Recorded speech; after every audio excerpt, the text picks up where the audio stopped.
Trustee Canova is absent. Trustee Fairchild. Here. I heard you. Thank you, Trustee Fairchild. Trustee Muirhead. Here. Trustee Rotterman. Here. Trustee Ryan. Here. Trustee Watanabe. Here. And I am here. So Trustee Canova is the only trustee that is absent. Could I please have the introduction of our interpreter?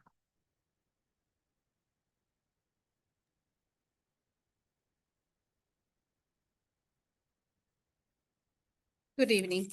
Buenas tardes, mi nombre es Verónica Adams. Junto con mi compañera Catherine Hertel, seremos las intérpretes en español de esta noche. Bienvenidos a la reunión de la mesa directiva del Distrito Escolar Unificado de Santa Clara. La sesión se transmite en el canal de Zoom en español. Para escuchar en español, haga clic en el botón de interpretación en su pantalla y elija el idioma español. También puede silenciar el audio en inglés desde su menú. Thank you. Thank you. We'll now have the pledge led by Trustee Watanabe.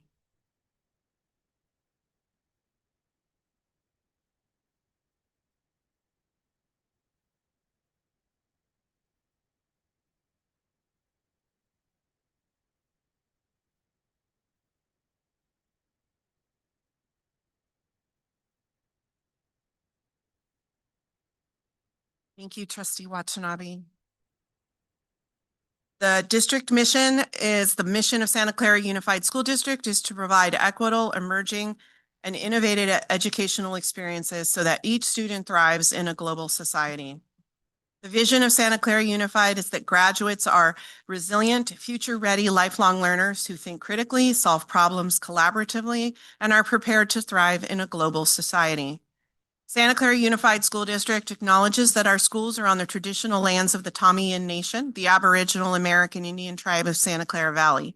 We pay respect and thanks to their people, both past and present. We do have an agenda. If I could please get a motion to approve the agenda. Motion to approve agenda, Rotterman. Second, Watanabe. I have a motion and a second. Trustee Canova is absent. Trustee Fairchild. Yes. Trustee Muirhead. Yes. Trustee Rotterman. Yes. Trustee Ryan. Yes. Trustee Watanabe. Yes. And I vote yes, that passes 6-0 with Trustee Canova being absent. Okay. Guidelines for public comment. We have a board policy for civility. It is board policy 1313. This policy is intended to promote mutual respect, civility, and orderly conduct among district employees, parents, and the public. This policy is not intended to deprive any person of his or her right to freedom of expression, but only to maintain, to the extent possible and reasonable, a safe, harassment-free workplace for our students and staff. In the interest of presenting district employees as positive role models to the children of this district, as well as the community, SCUSD encourages positive communication and discourages volatile, hostile, or aggressive actions. The district seeks public cooperation with this endeavor. The board understands that the First Amendment provides strong protection for speech. However, the board expects that all speech and expression will comport with norms of civil behavior on district grounds, in district facilities, during district activities or events, and in the use of district electronic and digital systems and platforms. At this time, we will take public comment on closed session agenda items. Thank you for your participation in this public meeting of the district, which will also include a closed session appeal. The key agenda item for this meeting this evening is the appeal of the investigation findings related to a complaint filed with the district. Please be informed that pursuant to Government Code 54954.3, public comment can pertain only to the subject matter contained in the agenda because this is a special meeting. The complainant and respondent had an opportunity to address the board in closed session on October 29th, 2025, and no further opportunity to address the board in closed session will be provided. Okay, so each person, I have slips here. If you haven't turned in a slip and you'd like to speak, you can do so. Otherwise, at the end of the slips, I will ask for if there are any additional people in the room that would like to speak. At that time, you can raise your hand. And then if there are no other speakers, then I will move to our comments online. You'll have 2 minutes to speak. You'll come up to the podium. I will call you probably in groups of 3. you can line up behind the podium. The light at the bottom of the microphone should turn green. There's a button there to push. You can also just leave it on because there's going to be a steady stream of people, so you don't have to turn it on and off. But if the light is not green, that means the microphone is not on. The timer will be right above Trustee Ryan and Trustee Watanabe. When the timer goes off, I will have to stop you so that everyone gets an equal 2 minutes. If you don't have an opportunity to finish your complete comment, you can email the board, as we would like to see your entire comment. But we just can't allow you to speak longer than 2 minutes. And then before we do start public comment, if everyone could silence their phones and put them on vibrate or do not disturb, so that we don't have them going off while people are trying to make public comment. It will help us move through and make sure everyone has an opportunity and a timely opportunity to speak. Okay. So I will call up our first 3 speakers. I have Likbin, Musa Tariq, and Ayelet.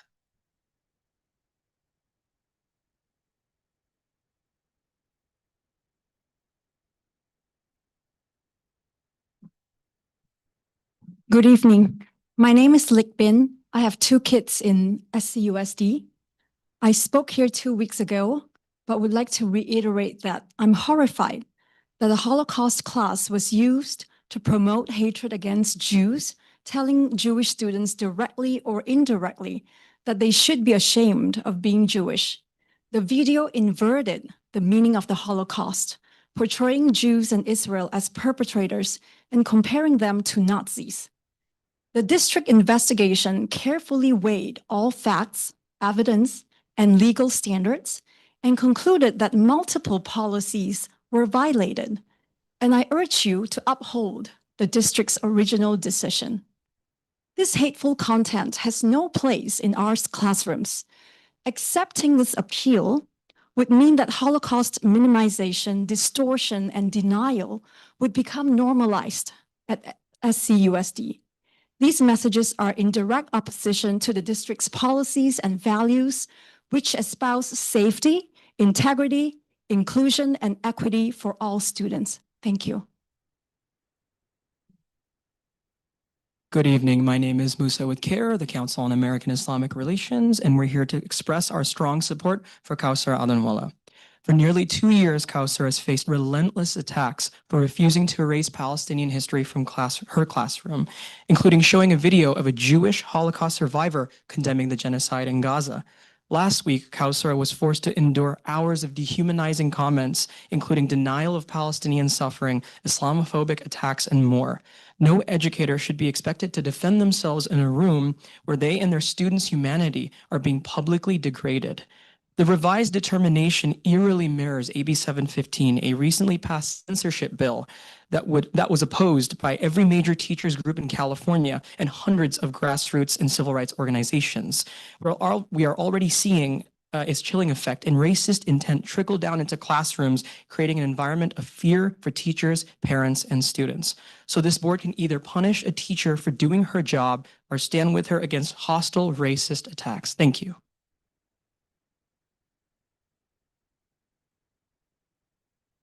Good evening. I am a mother of 2 Israeli Jewish students in Wilcox High School. In the midst of the Israeli-Palestine conflict, the fact that a Muslim teacher teaches about the Holocaust can actually be a powerful example of coexistence. It can show how people from different backgrounds, cultures, and point of views can come together to learn about one of the darkest chapters in human history with dignity and integrity. But that is not what happened. Right now, there are more than 30 active wars happening around the world. Not every conflict can or should be brought into every lesson.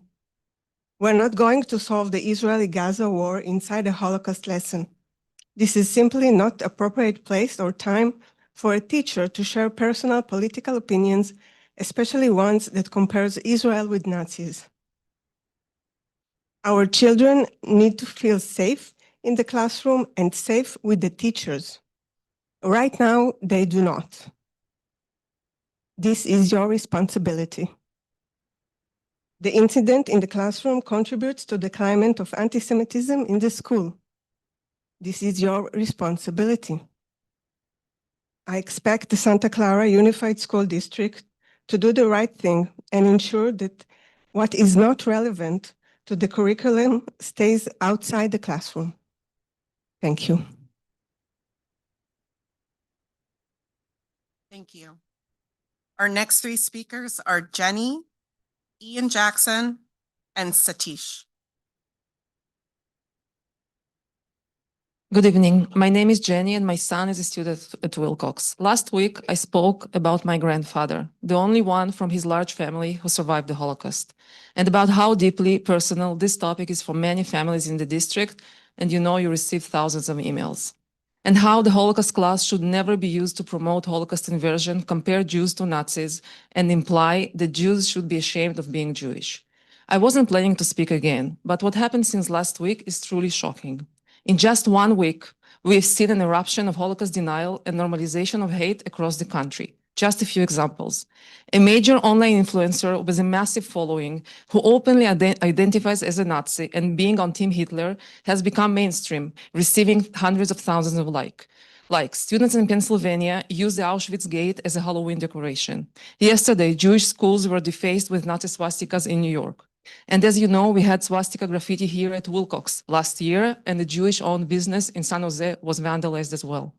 We are facing an unprecedented rise in Holocaust distortion and hatred that echoes what our grandparents experienced 85 years ago. Now more than ever, we need strong and accurate Holocaust education, and we must say a resounding no to Holocaust distortion. A foreign government propaganda channel known for anti-Semitism is not a proper educational resource to teach about the Holocaust. A video that likens Jews to Nazis has no place in a Holocaust class. I urge you, do not normalize such materials in our district. I also want to add that it is disturbing and frankly scary to see an online campaign targeting parents in this district simply for raising concerns about the Holocaust curriculum through standard district channels. We've heard accusations that couldn't be further from the truth. The reality is just the opposite. Our local community has always stood for peace and coexistence in the Middle East and for mutual respect here at home. Thank you.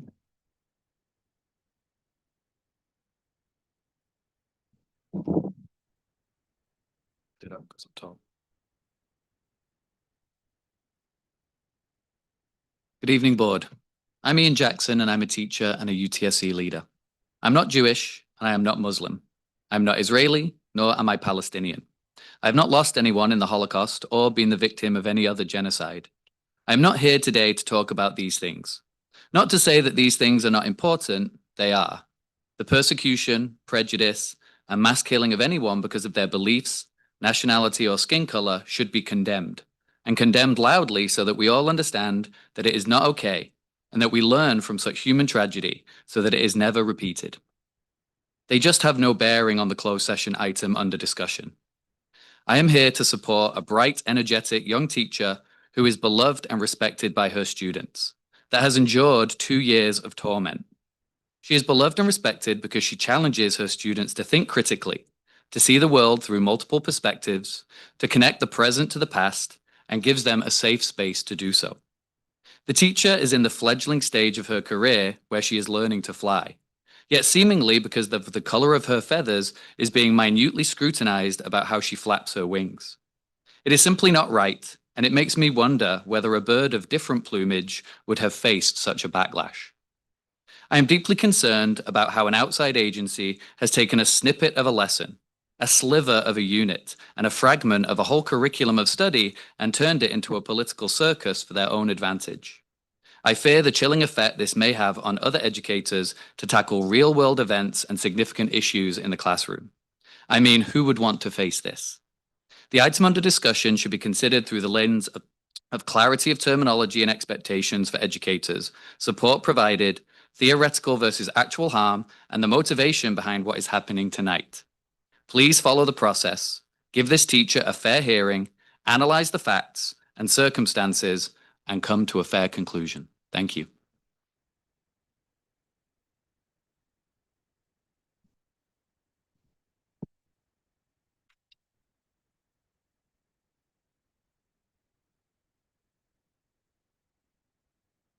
Good evening, members of the board. My name is Satish. Thank you for allowing me to speak again. I was here 2 weeks back. In Indian culture, teachers are held in the high respect. We recite the sloka Guru Brahma, Guru Vishnu, Guru Devo Maheshwara, meaning a teacher is honored like the divine. That reflects the trust we place in educators to guide our children with truth and integrity. That is why it was so troubling to see a teacher introduce a propaganda-based video during a Holocaust lesson, one that drew a completely false comparison between a Hamas militant and a starving Holocaust victim in Auschwitz. These two realities are not comparable, and showing them side by side misleads students and undermines the purpose of Holocaust education. Our classrooms should be places where students learn facts, develop critical thinking, and understand history without distortion. At the same time, I wanted to offer a broad perspective about what truth education matters so deeply around the world.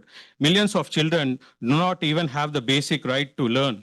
In Afghanistan, especially during recent years, girls' schools have been bombed, classrooms have been shut down, and young girls, many of them Muslims, are denied the simple dignity of education. UNICEF and the UN have documented thousands of such tragic cases. These children are suffering in silence. They are not asking to be centered in our curriculum. I'm not suggesting that these stories be added to the specific classes. I mentioned that because they remind us how precious and rare a proper truth education really is. My request is simple: reinforce accuracy and integrity in instructional materials, ensure that sensitive topics like the Holocaust are taught with clarity and respect, protect our students from biased or politically motivated content. Our children deserve truth. Our teachers observe guidance, and our community deserve confidence. Thank you. Thank you. Our next three speakers are Margie Wysocki, Revital, and Grace.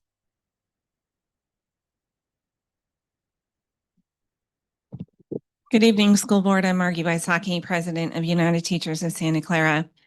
I'm standing before you today for a number of reasons, one of which is to say we live in a place where this is possible.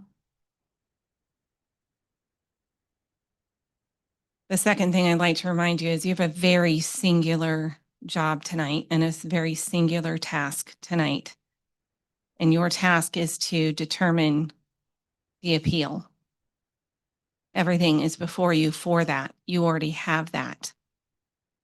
That is your task tonight. No, it's okay. I'm done.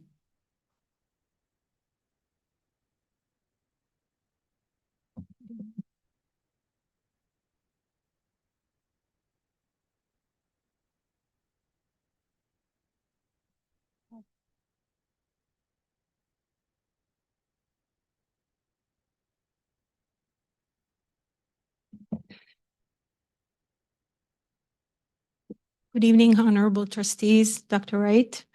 My name is Revital. I'm a parent of 2 children in Wilcox High School. I'm a member of the religious minority community here in the district. I'm a 3rd-generation Holocaust survivor of Auschwitz and Dachau, making my children 4th-generation Holocaust survivors. I was here 2 weeks ago, and I spoke on how easily the line between the Holocaust and the words controversial issues can be blurred. What you heard last week, what you are seeing tonight, and what I handed before you that happened in the last week or so, a targeted social media campaign singling out and targeting parents of the community that only came forward to protect the well-being of their children. And it is showing that this is exactly what is happening. The lines are being blurred. The discussion is being changed. Please do not let the Holocaust, the greatest genocide of the Jews and others in the history of mankind, to be minimized, appropriated, inverted, or used upon to promote political bias in our schools and in our district. Last time I already wanted to inform, and I would like to inform the room again of the facts. March 2024, in a lesson about the Holocaust, A conscious, unapologetic decision was made to show a video from a questionable, non-educational source comparing Jews to Nazis and implying Jews should be ashamed of their identity and ethnicity. Immediately after the lesson, a student in the class, fearing to come forward, passed their concerns to a trusted member of the community. In our community, the memory of the largest genocide of Jews in history of mankind, the Holocaust, is ingrained into our psyche. Thank you. Thank you.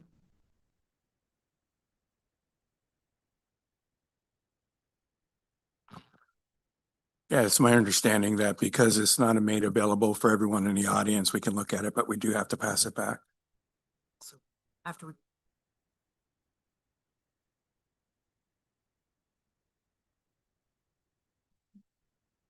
Hello, my name is Grace, and I want to thank the board for their commitment. You hold on just one Yeah, moment. yes. Ms. Brown? Pursuant to the Brown Act, anything that's given to the board has to be given to the public at the same time. So if there are copies for everyone, then we need to make sure there are copies for everyone. If they're not, then the board would not be able to have that at this time. So we should pass them back? You should pass. Thank it you. back.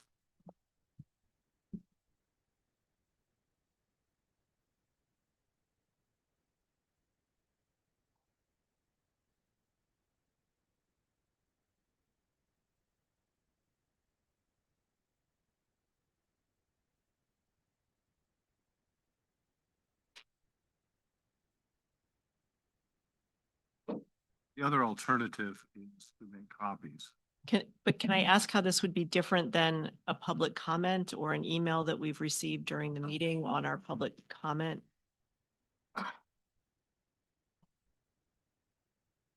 Okay, Because of the transparency requirement, that everyone gets it at the same time, even if it's a member of the public that hands it. even if it's a member Okay, of the. thank public. you. So the other solution, just because there's two solutions to this. One is that we hand it back and don't look at it. The other one, which is what we've apparently chosen to do. The other one is we make copies and make it available to the public. That's probably logistically challenging, but I want to make sure we know the two options. Or could she email it to the board during the meeting? Is that still a problem?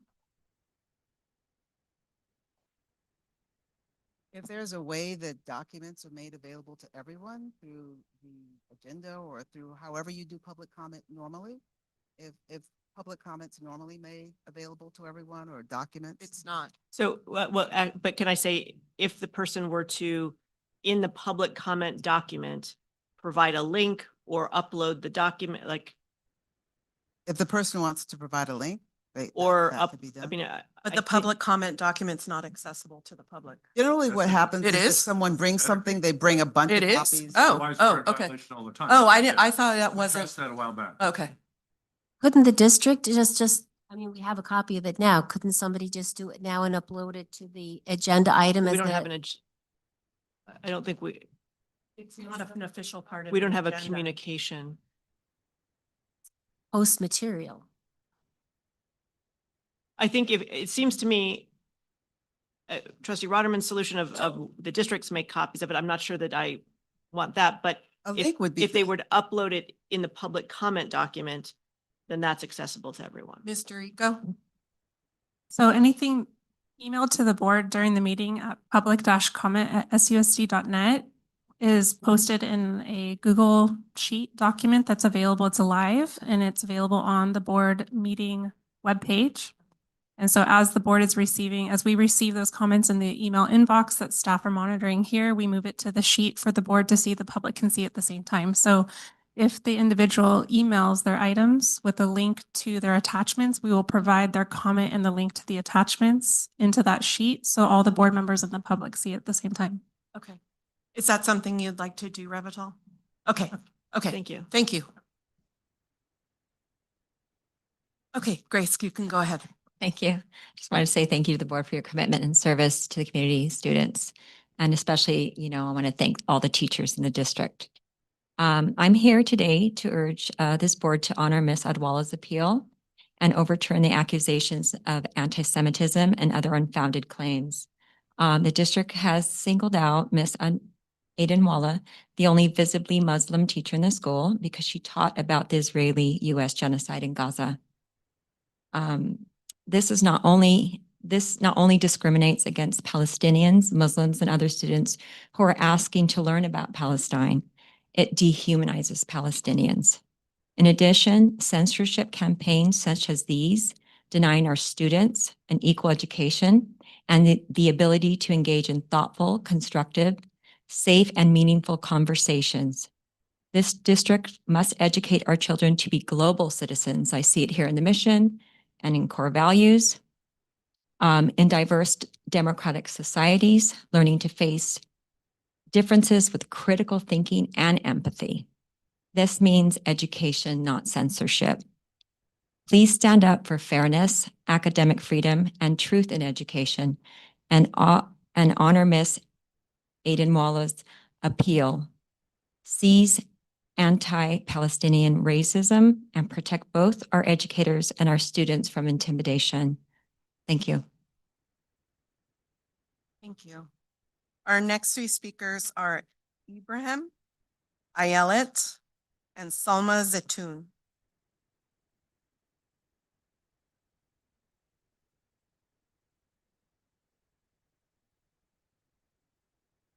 Good evening, board members, students, teachers, and attendees. My name is Ibrahim, and I'm a student residing in the city of Santa Clara. 3 years ago, I attended Granada Islamic School and had the honor of Ms. Kausar Adenwala be my teacher. Recently, the Santa Clara Unified School District singled out Ms. Adenwala for being one of the only Muslim teachers at Adrian Wilcox High School because she informed students about the ongoing genocide in Gaza. This clearly discriminates against Palestinian, Muslim, and other students eager to learn about the events occurring in Palestine. I urge this board to uphold Ms. Adenwala's appeal and overturn the findings that accuse her of anti-Semitism. Ms. Adenwala is not just a teacher. She's a role model. Her actions continue to support and benefit my education and the education of countless other students. By failing to support her, a chilling effect is created in which both educators and students across the district are silenced. Outside groups must be prevented from misusing the district's complaint process in order to censor education. Please honor Ms. Adenwala's appeal, seize anti-Palestinian racism, and protect both our educators and our students from intimidation. Thank you.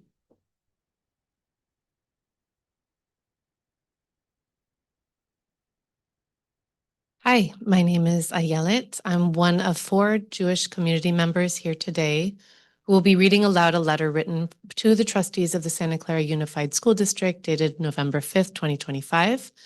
The letter is authored by 10 scholars of Jewish studies from across the U.S., including the chair of Jewish history at Wake Forest University. I will read the start of the letter. We are scholars whose work focuses on modern Jewish history, Holocaust studies, and anti-Semitism. We also write as members of the Jewish community who are deeply committed to opposing all forms of anti-Semitism and all forms of racial and state violence. We write in strong support of Ms. Kausar Adenwala's appeal and in response to the disinformation campaign that has sought to punish her for showing her students a brief video of a Jewish Holocaust survivor expressing anguish over the killing of civilians in Gaza. As scholars of Jewish history, Holocaust studies, and anti-Semitism, we want to provide historical context and correct the mistaken assumption that this was an anti-Semitic act. Our research concerns modern Jewish identity, Holocaust memory, and the misuse of accusations of anti-Semitism to silence legitimate moral and political discourse. In our respective fields, we have written and taught for decades on how Jewish memory has been mobilized, sometimes honorably and sometimes harmfully, in response to contemporary violence.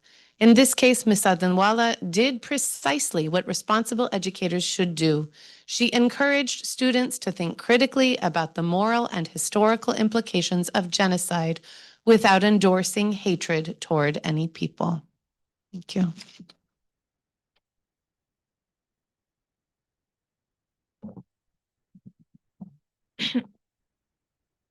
I'm too short for this. Hello, my name is Salma Zaytoun, and I'm a student from Peterson Middle School in the Santa Clara District. First, I want to start by thanking Teacher Kosa, who I see as a Palestinian student's hero. For the first time, we heard a teacher speak about what is happening to our people, about genocide in Palestine. Yes, it is a genocide, and I take it as an insult when someone calls it a propaganda. As Palestinian students, we are deeply hurt we see what's happening. The ongoing attempt to erase our identity and take away our loved ones back home in Palestine. I have a question for you, the board. Have you ever thought about how Palestinian students feel about in your schools? When you investigate or silence any staff member or even parents who show compassion or support for the children being killed, children our age, isn't it not cruel enough that we have to learn about the world history and we're the only people who have textbook block? It's confusing and it's painful, isn't it? The only explanation that comes to my mind is that do our lives not matter because we are Palestinians? The picture that I is shared of a little girl named Hind. Oh, sorry. Little girl named Hind, who was in a car with her 6 family members who were killed one by one in front of her eyes. She called the emergency number and her operator tried to calm her down until the shooting reached her too. Living through a war, a crisis, or even a Holocaust should never be used as an excuse to do the same harm to others. Thank you. Our next 3 speakers are Ivy Chesser, Wala Zaytoun, and Boaz.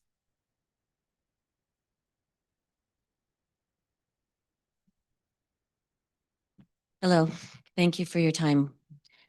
You might remember me from the last board meeting where I told you that I was here from a neighboring district because many parents in your district are afraid to come.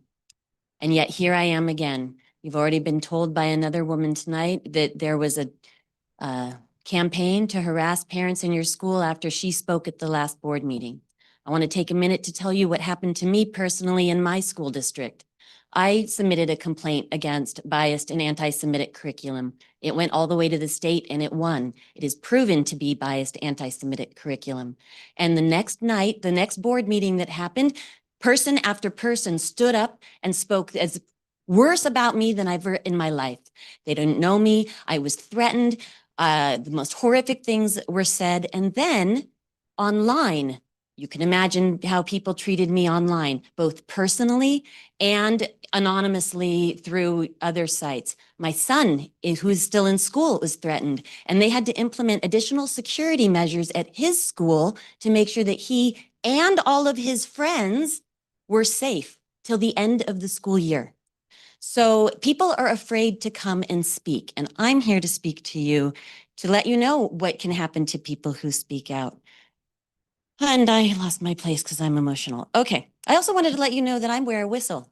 Why do I wear a whistle? Because I have been assaulted because of a Title VI lawsuit against my son's college. It is scary being an advocate for Jewish civil rights, but I urge you to uphold your decision on uphold your decision. Don't cave to this appeal. This is not about whether or not we should teach Middle Eastern history in schools. I'm hearing lots of people this week and last week, I'm out of time, ask for that. Do it. Teach history. This is about Holocaust inversion. Keep it separate and follow state law, including Title VI.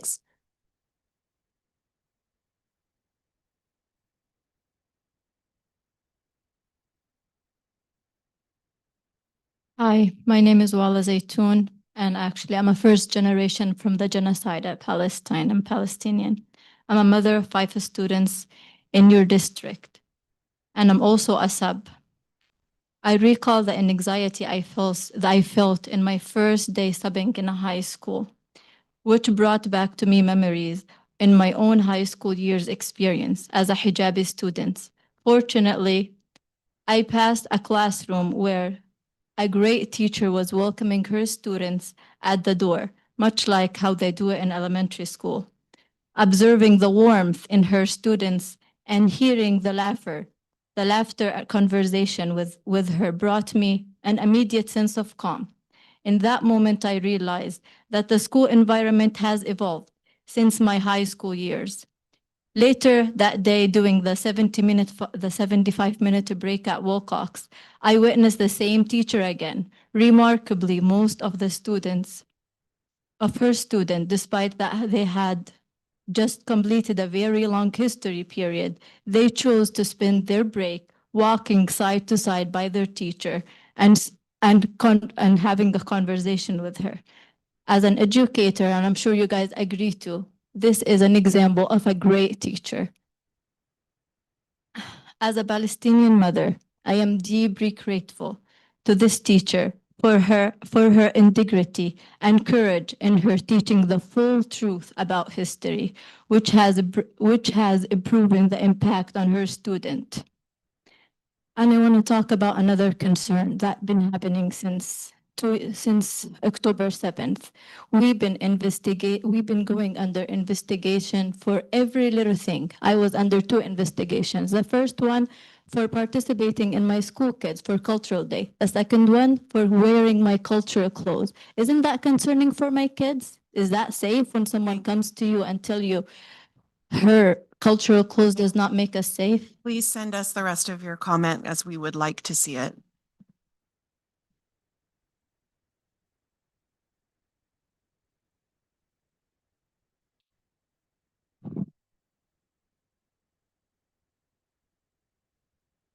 Hi, my name is Boaz. I'm a parent of a student at Wilcox High School, and I spoke here 2 weeks ago. I was planning to have a different speech, but I'm revising it based on what I heard here. I heard the comments about the teacher being bright, get credit over her student, and facing discrimination because of what she did. I heard about Palestinians feeling offended as if they cannot speak up, that they can't speak about what happens in Gaza, and the discrimination card is played here again and again. None of this is relevant for the discussion here. The district has its investigation for this event and has made its decision based on the facts of the matter. The question is whether the district allow teacher to pick any content from the internet and use it in class, especially when that makes students uncomfortable. And I will use the rest of my time to complete what Revital was not able to mention earlier. I just lost it.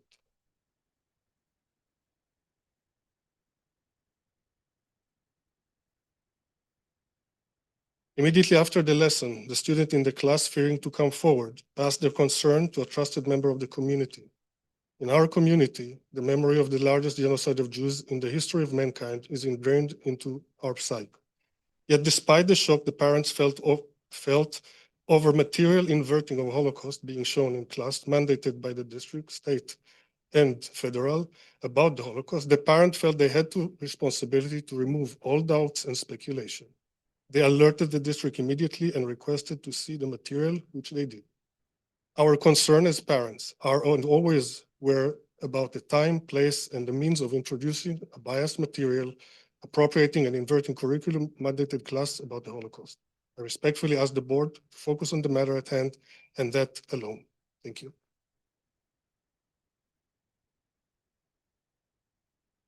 Our next 3 speakers are Rafeh Ghazi. I'm so sorry if I did not pronounce that correctly. Marwan and Youssef Itish.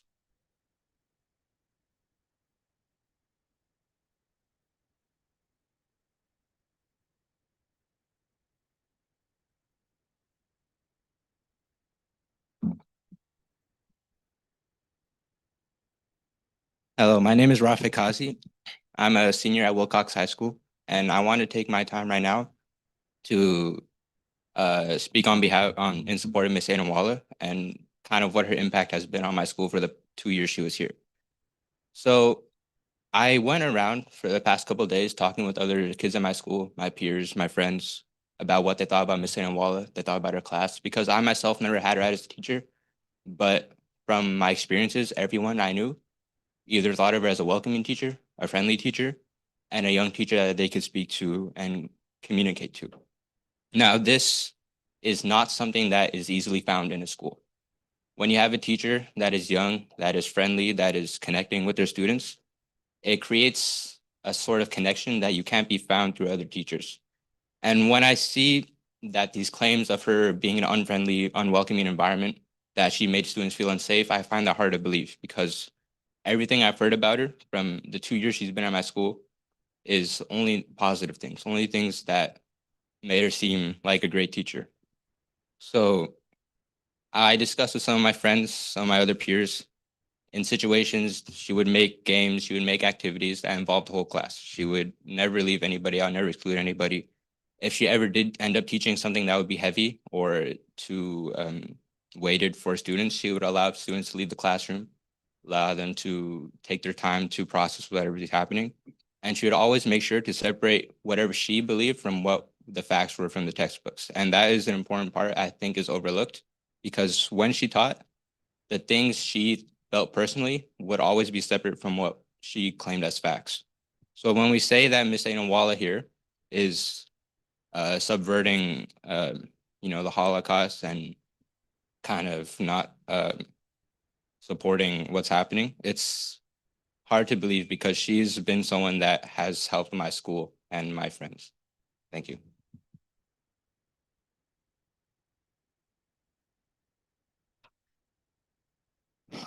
Good evening, everyone, and board members. I'd like to start just by echoing that I don't really envy your position at all. You're hearing a lot of us today, and I don't want to repeat or sound redundant. I'd like to just paint the picture, looking at the past 2 years, and I'd like to just clearly state it. I'm in support of Mrs. Adanwala. For the past 2 years, she's been getting complaints after complaints. Many of them found it to be the accusations are unfounded. Many of them were dismissed or found to not be truthful. I'm a community member for the past 12 years. I'm part of one of the biggest Muslim organizations in Santa Clara, one of the biggest Muslim organizations in California, which is located in Santa Clara, the MCA. I'm speaking for myself, but I'd like to just look at the pattern.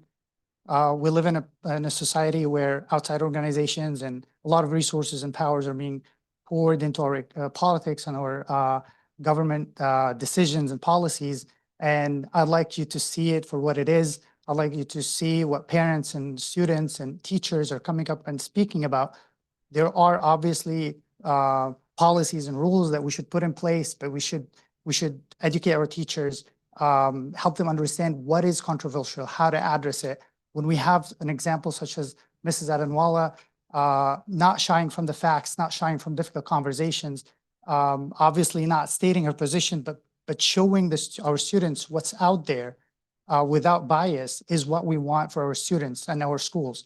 We're not censoring, we're not training students to be censored from their young age and then want them to be successful in their lives. So I really urge you to look at the spirit of the Constitution, the spirit of what being an American is, and not let outside influence affect your decision. Thank you. Thank you. I'm sorry, were you Marwan? Yes. Okay. Is Youssef here? Okay, so the next three speakers are Maya, Miriam, and Diana.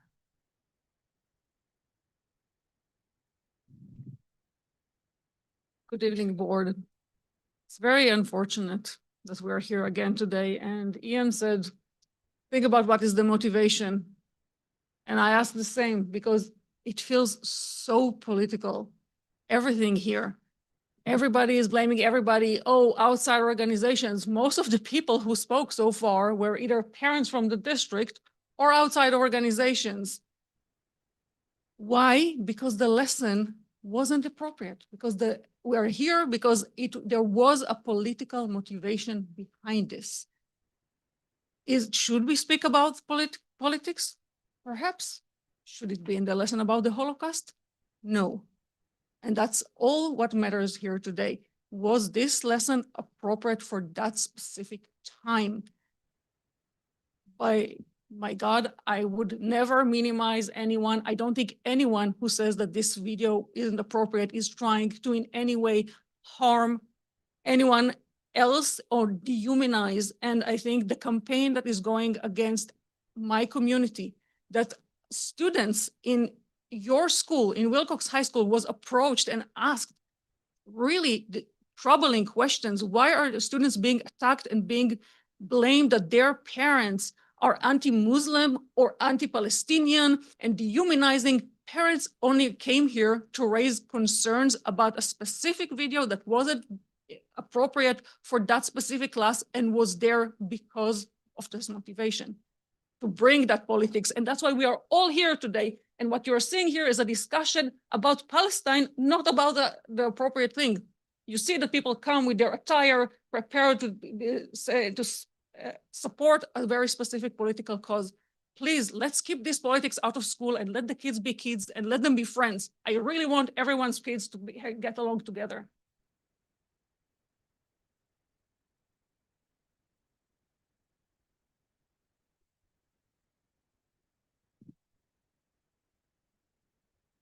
Hello, my name is Mary. Thank you. Hello, my name is Miriam, and I'm here to support the Sister Kausar case. I think that you should accept her appeal because something like this happened in my class. My teacher, she said something, but the students took it in wrong, and they were like accusing her of being like anti-Palestine, and they were saying she was being mean about it. And I think it reminded me of this because Khaled Kausar looks a lot like my teacher. So I think the reason she should be like appealed is because she works hard and she just wants the students to know what's happening in Palestine and Gaza, because if a student has an opinion, then maybe they have a strong opinion and a strong way of speaking, and they just want her to, she just wants them to speak up about it. Thank you.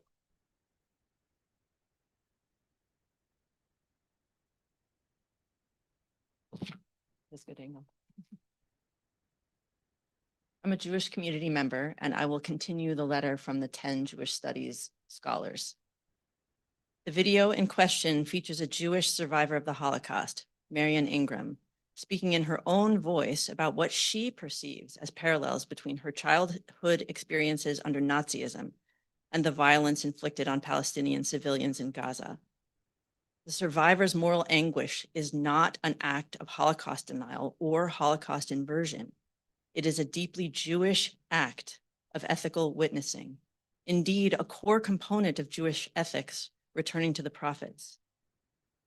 Since the end of World War II, Jewish survivors and intellectuals have warned that the lessons of the Holocaust require universal moral vigilance. Albert Einstein, Hannah Arendt, Primo Levi, and later survivors such as Hajo Meyer all drew painful comparisons between Jewish suffering under Nazism and Israel's treatment of Palestinians. These comparisons were never meant to trivialize the Holocaust, but arose from the conviction that Jews, precisely because of our history, bear a special obligation to oppose the persecution of any people. To suggest that making such comparisons is inherently anti-Semitic would be to label generations of Jewish thinkers, human rights activists, and Israeli scholars of genocide as anti-Semites, which is an untenable conclusion.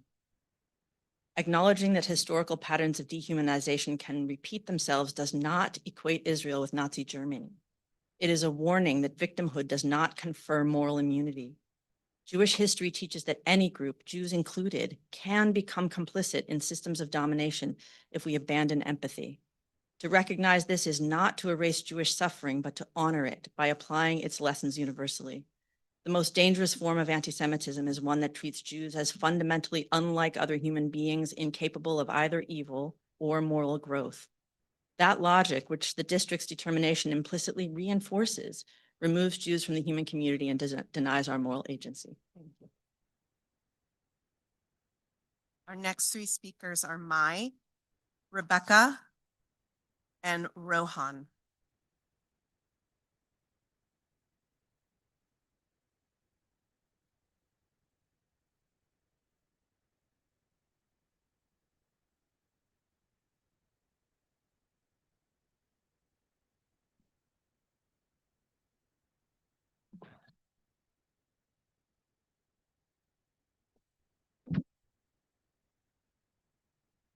Hi, my name is May. I'm here to support teacher students are here to students in this district are here to learn about history too. They also need to learn about wars. It's not it's okay if wars happening in Palestine and Israel are being taught. This helps students to learn more about what's happening around them in the world. Thanks.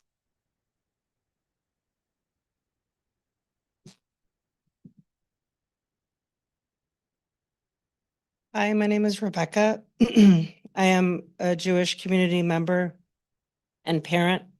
And I'm going to be reading part of this letter from the scholars. It insists that Jews can only ever be victims, never perpetrators. This is not a protection from anti-Semitism. It is its mirror image and dehumanizes Jews in the process, which only reinforces the anti-Semitism against us. Ms. Adenwalla's decision to include the video came at the conclusion of a standard unit on the Holocaust, a moment when students are encouraged to consider how the lessons of genocide apply to the present. The video represented one authentic Jewish voice among many. It introduced students to the diversity of Jewish moral responses to state violence, a diversity well documented across Jewish communities today, including in organizations such as Jewish Voice for Peace and If Not Now, whose members are overwhelmingly Jewish and publicly oppose Israel's military actions in Gaza. To punish a teacher for exposing students to the diversity of Jewish thought undermines the very goals of civic education. History classrooms are not meant to protect students from discomfort, but to cultivate critical empathy and moral reasoning. Nothing in the record suggests that Ms. Adenwalla disparaged Jewish students or expressed bias. The district's own findings confirm that no student interviewed reported feeling unsafe or discriminated against. I'm going to stop there.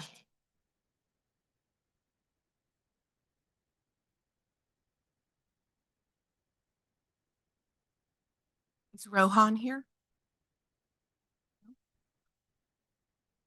Our next three speakers are Roni, Judy, and Leslie.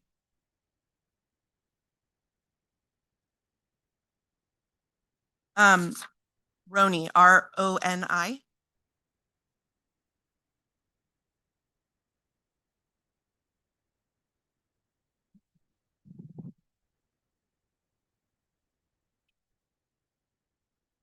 Hello, thanks for having us. This is an extraordinarily difficult time for many Jews. So many of us lost the majority of our families in the Holocaust. A genocide which reminds us that in the long arc of history, Jews are often victims of dehumanization and systematic violence. For the first time in that long history, the creation of the State of Israel has given many Jews a sense of self-determination, belief that Jews can be safe. Most of us have grown up being taught that to be a supporter of Jews requires unwavering support of Israel. I explain all of this to try to help you understand why there are so many Jews you've been hearing from making anti-Palestinian and Islamophobic comments, why they want to criminalize Ms. Adenwalla for showing students a video where a Holocaust survivor says that there are parallels between what Jews faced in the Holocaust and what the State of Israel is doing to people in Gaza. The fact that Israel is actively committing genocide raises painful questions about the Israel-centric identity many Jews have grown up with. It's important to understand the desire for many people in this room to avoid that painful contradiction, even though doing so requires discriminating against Palestinians. And it's critical that we not silence the voices who are trying to help our students make sense of the violence happening in the world. How can we expect to learn in this world, to learn to live in this world together if we don't examine our most challenging questions.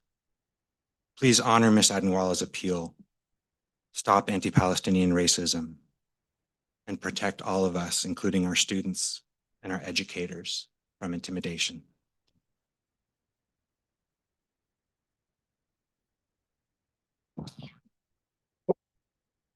Hello, my name is Judy, and I'm a sixth grader in Bret Hart Elementary.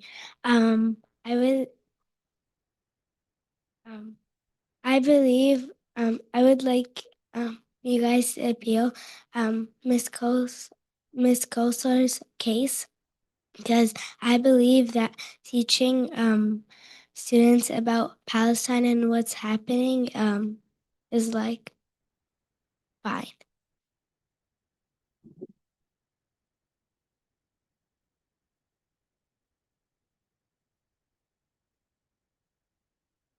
Good evening. My name is Leslie. I'll continue where the previous Jewish community member left off, reading the letter. The claim of anti-Semitism rests solely on the misapplication of the controversial IRA definition, a political instrument never intended for classroom use and widely rejected by Holocaust and Jewish studies scholars, including its own lead author, Kenneth Stern. Indeed, such critical voices are now common not only among mainstream scholars, but also in mainstream media such as the New York Times, which has repeatedly published pieces by leading Israeli scholars describing Israel's actions as genocidal. Likewise, the Journal of Genocide Research, the leading journal in the field, has sponsored an ongoing forum that has published numerous articles providing the factual basis and evidence for such a determination. To deny these facts and the consensus among experts across disciplines is to engage in precisely the erasure of truth that has long characterized Holocaust denial, including during the Shoah itself. Equating criticism of Israeli state policy with anti-Semitism not only miseducates students about the nature of prejudice, but endangers Jewish communities by politicizing genuine anti-Semitism. It teaches students that Jewish equals the policies of Israel, an identification that anti-Semitic ideologies have exploited for decades.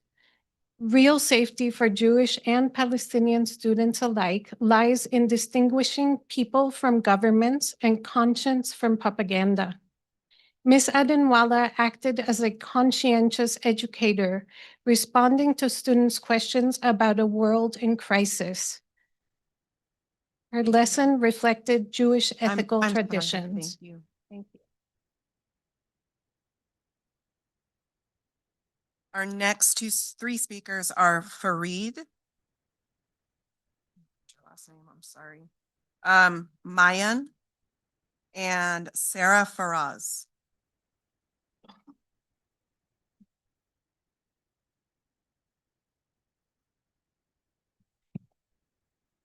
Board members, I want you to think to yourselves, is criticizing the Irani government anti-Persian?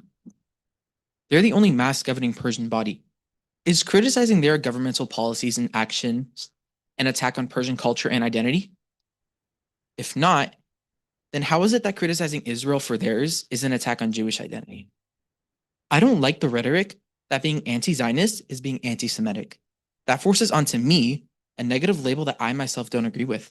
It forces onto me a label that says I hate my friends, their families, my colleagues, my neighbors, and members of my community simply because we don't agree on politics.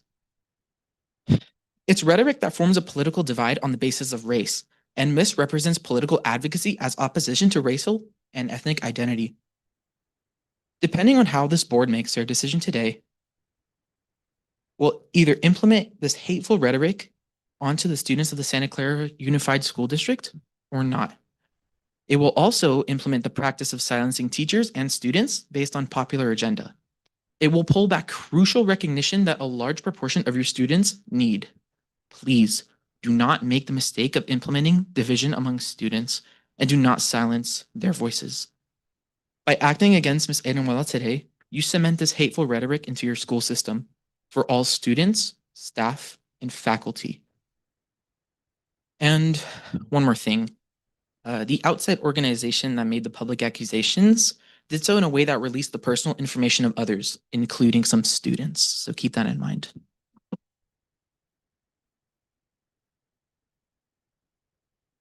Good evening, members of the board. I'm a senior currently at Mission Early College High School and speak in support of Miss Adenwala. Having her as my teacher has shown me what true passion for one's work looks like. Not only does she go above and beyond to connect with her students, but she also creates a classroom environment where learning feels meaningful, engaging, and safe. That said, we live in a world where access to the internet is accessible to anyone, and it is clear that no opinion is being forced explicitly upon someone. I believe me and all the peers I learn alongside with are more than capable and should be exposed to the reality of our corrupt world right now. In a time when open discussion and diverse perspectives are more vital than ever, it is more than important that we shine a light on voices like hers rather than silence them. I respectfully ask the board to hear Ms. Adenwala's appeal and take a stand against censorship within our school district. Thank you. Is Mayan not here? Okay, I'll put her down. No, it was Sarah Faraz. Okay. Our next three speakers are Samia Sayed, Gabriella, and Ray. They will be on Zoom. She will be on. No, she will be back.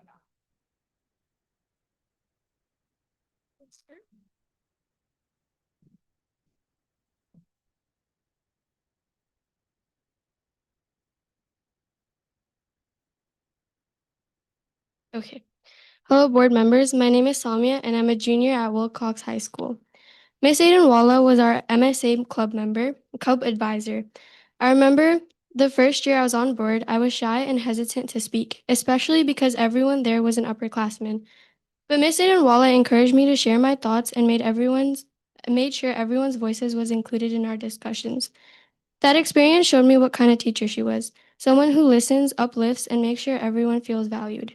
I often went to her classroom to pray or finish work.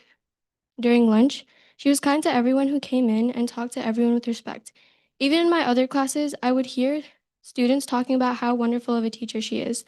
That says a lot about her character and the impact she has on so many students. Last year, I took AP European History, a class that Ms. Adenwala had taught. A core part of the curriculum was learning how to critically analyze different sides and arguments and derive a conclusion based on logical thinking and evidence. This skill in many ways can be beneficial in real-life situations. But one of the biggest lessons it taught me is that listening to one voice does not mean you should silence the other. During my sophomore year in English, we had read a book, Night by Elie Wiesel. Shortly after, we engaged in a Socratic seminar. A key topic of discussion was how learning from past mistakes can help us prevent future ones. However, given the circumstances right now, it's deemed as controversial. Teaching about genocide and injustice, whether past or present, helps students understand history so that we can say never again and mean it. I urge this board to honor Ms. Adenwala's appeal and to protect educators who teach with empathy and integrity. Thank you.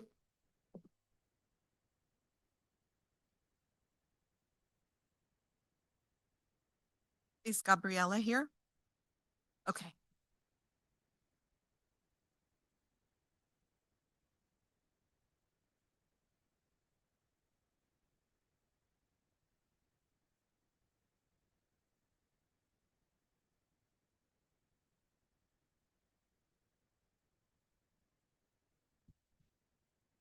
Good evening. My name is Gabriella. I'm a senior at Mission Early College High School, and I'm currently one of Miss Adenwala's students.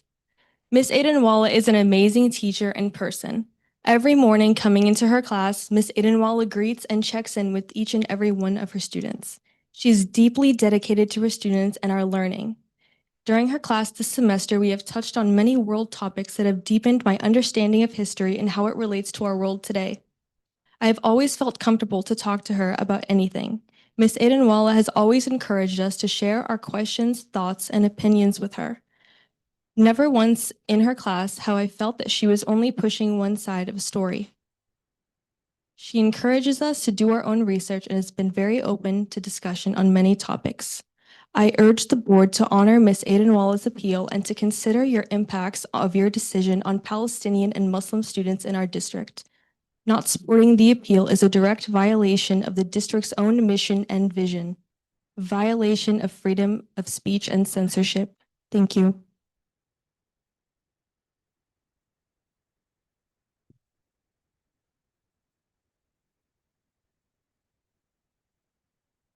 Our next three speakers are Angel Arias, Anna Marie White, and Mariah Vasconcelos.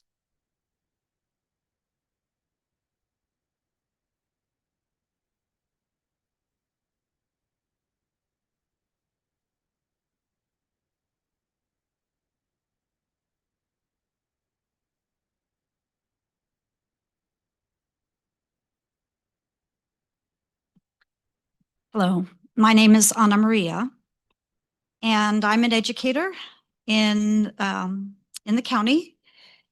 My husband is Jewish. My children are raised Jewish. They would be happy that I'm wearing this keffiyeh. I'm going to continue reading from the letter from our Jewish scholars because it's important for you to understand the wealth of knowledge that went into creating this letter. Ms. Aidenwala acted as a conscientious educator, responding to students' questions about a world in crisis. Her lesson reflected Jewish ethical traditions that insist on the sanctity of all human life. To discipline her for this is to punish a teacher for doing her job and to betray the humanistic principles that underlie Holocaust education itself. We urge the board to overturn the determination against Ms. Aidenwala and to affirm the right of educators to teach history honestly, rigorously, and compassionately. Respectfully yours. And these are the people who've written this letter for you. Barry C. Trachtenberg, PhD, Michael R. and Deborah K. Rubin Presidential Chair of Jewish History, Wake Forest University, Winston-Salem, North Carolina. Kathy Lisa Schneider, PhD, Professor Emerita, Department of Politics, Government, and Economics, School of International Service, American University, Washington, D.C. Rebecca Alpert, PhD, Professor of Religion Emeritus, Temple University, Pennsylvania.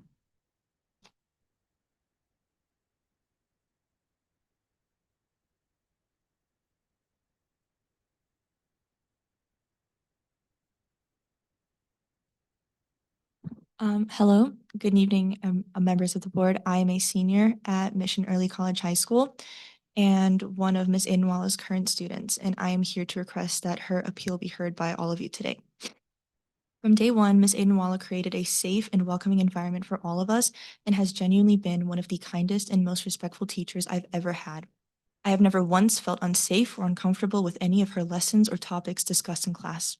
Even for boring subjects, she works hard to make our classes interesting and she cares deeply for all of her students. It is extremely appalling to me and unfair that SUSD has singled out Ms. Aidenwala, one of the only visibly Muslim teachers in the district, for her methods of teaching. Censoring a teacher and censoring a subject in a place where we are supposed to be learning and expanding our mindsets will only cause fear and the spread of misinformation in a time where we absolutely must be educating ourselves. I urge you once more, please honor Ms. Aidenwala's appeal. Thank you.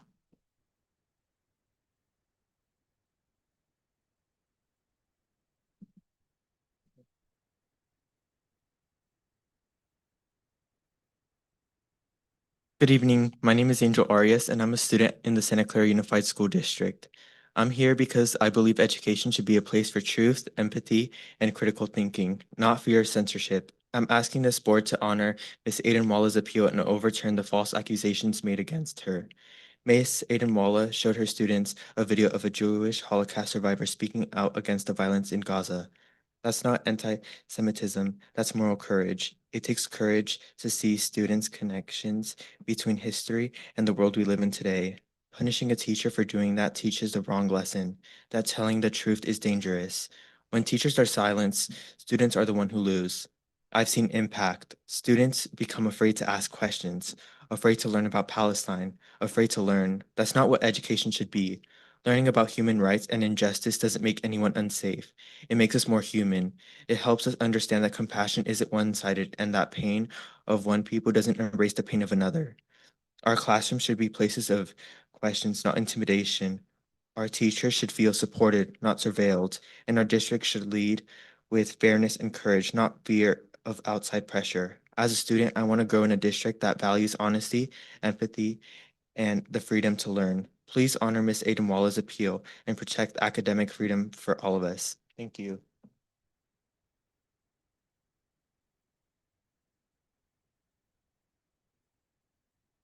Is Mayan back? No? Okay. The next three speakers will be Rebecca Centers, Sarah Smith, and Tamina Zeb.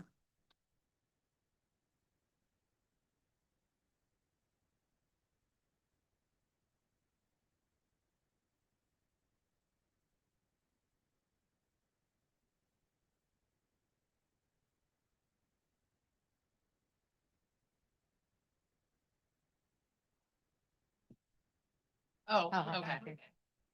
Oh, okay. Yeah. Go for it.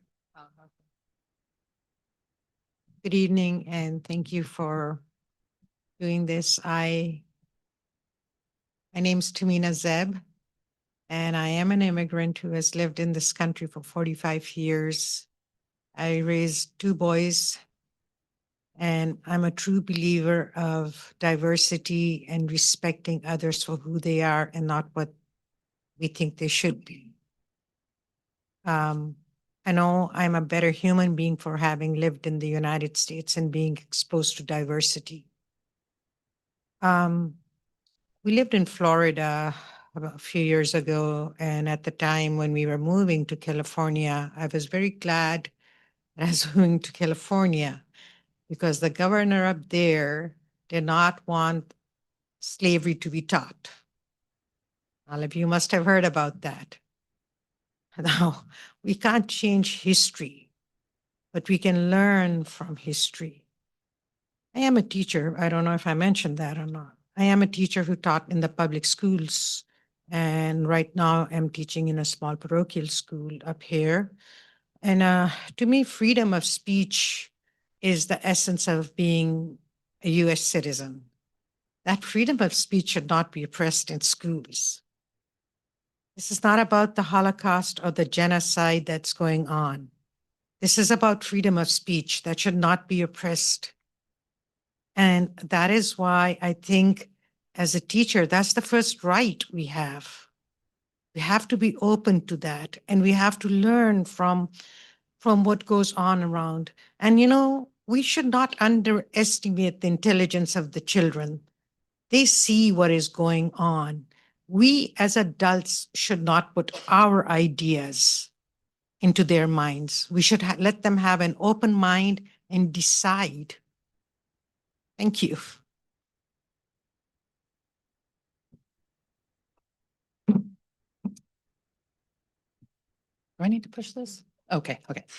My name is Sarah Smith and I am the History Department Chair at Mission Early College High School and I teach alongside Kausar Aiden Walla.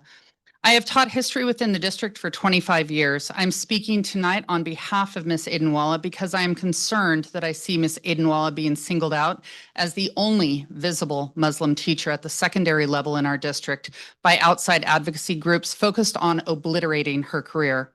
I am concerned because it feels as though Board Policy 6144 is being specifically manipulated to work against her by people who are not in her class and neither were their children. If I spoke about Palestine and Gaza in my classroom, would these groups come after me? I doubt it.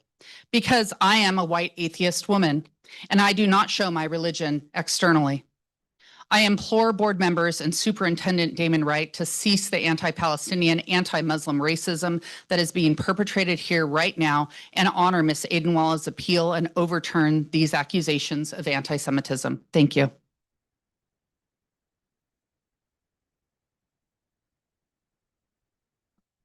Our next two speakers are Dunya, Arya, and Hilit.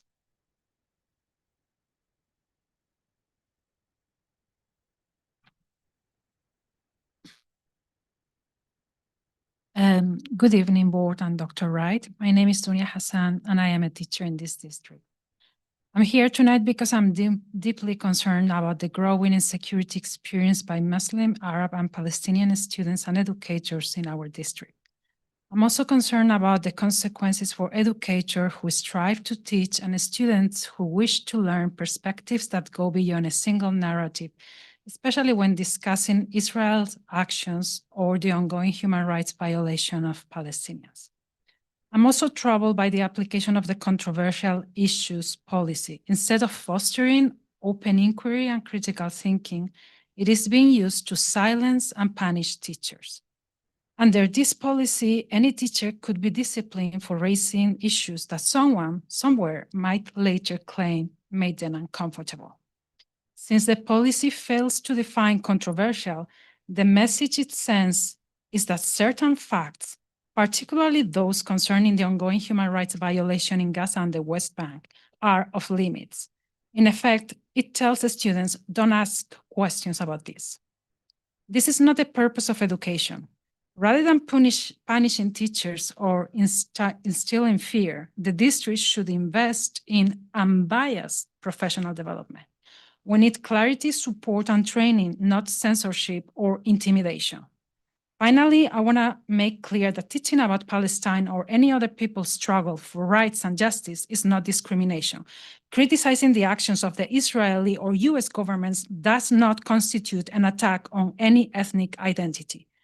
It is time to revise district policies and practices before they become institutionalized ways of protecting the privilege of some rather than protecting academic freedom, critical thinking, and our shared commitment to justice and equity in education. Thank you.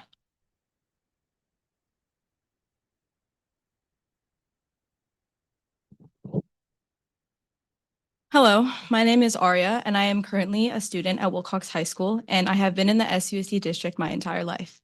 And I was in Miss Adenwalla's class, her US history class, my junior year. World events such as the genocide in Gaza are extremely relevant in a history class. So when those topics are censored and hidden away from students, it creates an environment where learning is discouraged and causes learners to be confused. Ms. Adenwalla made it very clear that she wanted to strictly inform us on what was happening in the world and what has been happening in the world, and that she would respect our opinions or our perspectives no matter what they were. Raising awareness does not equate to spreading misinformation or forcing anyone to believe in an ideology. I can describe myself as a student who is always wants to keep learning about global events, and I continue to stay curious about them. So when this opportunity is taken away from me, it makes me feel confused, it discourages me from wanting to learn, and honestly, it makes me feel disrespected. On behalf of my classmates at Wilcox, I can confirm that everyone feels the same way. Please honor Ms. Adenwalla's appeal and push for a welcoming and a more encouraging learning environment. Thank you.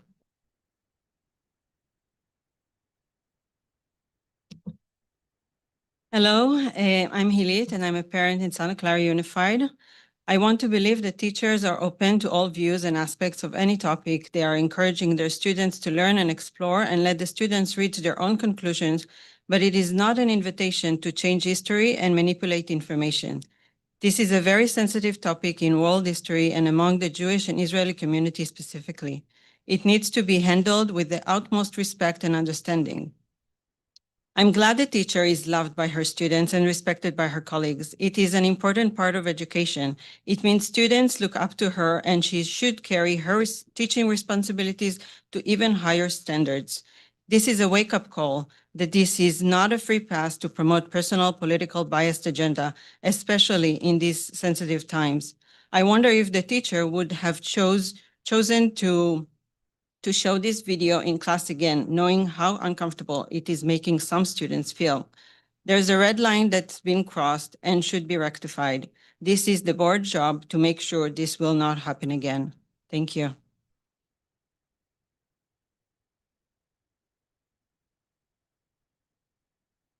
The next three speakers are Rami, Tarek, and Samir.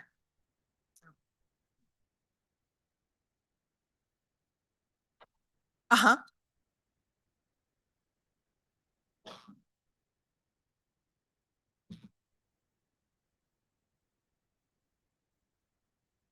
Hello, and thank you, School Board. We are here in support of Ms. Adanwala and against the repression of proper discourse. As a Palestinian and a Muslim, I find that the repression and the conflation of discomfort with prejudice to be piercing, alienating, dehumanizing, and far from equitable. I hope it's universally agreed upon that our schools are to be safe spaces. That does not mean they are meant to be emotionally comfortable spaces or places isolated from politics. Quite the contrary. Between Jim Crow, the Holocaust, the LGBTQ community and their movement, and so many difficult topics that impact the world, discomfort has always been an essential driver for real discourse, critical thinking, and growth. Not just for the self, but for the children and our larger communities. This, I strongly believe, aligns with the mission and core values you have listed on the very walls of this room and embraces the intellect of the students we are leading to the greater world. Ms. Adanwala brought an opportunity for discourse and growth in the form of objective data and testimonies about Palestine to our classes and community. To repress her in such a hard moment in time perpetuates the alienation and dehumanization of Palestinians and Muslims in your community, while keeping a privileged few comfortable at our expense. We cannot claim to promote equity and peace while erupting at the sound of Palestinian experience in the name of comfort. Over the last couple of years, over 68,000 Palestinians can be murdered, and yet we can't be bothered to feel the discomfort of talking about it. Please overturn the harmful determination against Ms. Adanwala. Thank you very much.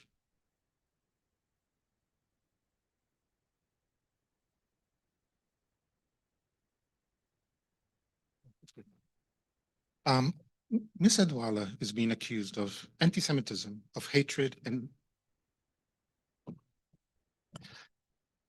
you hear me now? Okay, thank you. Ms. Adanwala is being accused of anti-Semitism, of hatred, of making students feel unsafe by showing a video of Marioni Ingram. Let's put a name to the person that was in the video. A Jewish Holocaust survivor, where she points out the similarities of the action of the state of Israel in Gaza to those she experienced as a teenager in Nazi Germany. We can also conclude that if Ms. Adanwala's accusations are true, then that Marion Ingram, a Jewish Holocaust survivor who is currently 90 years old, is practicing anti-Semitism, spreading hatred, and making people feel unsafe. If we take that even further, we then can conclude that Jewishness is defined by the laws of the state of Israel, its actions, and its policies. I don't believe that to be true, because I believe that to be fundamentally anti-Semitic. In the same way that in the United States, we do not define ourselves by the actions of an administration, by the actions of a state government.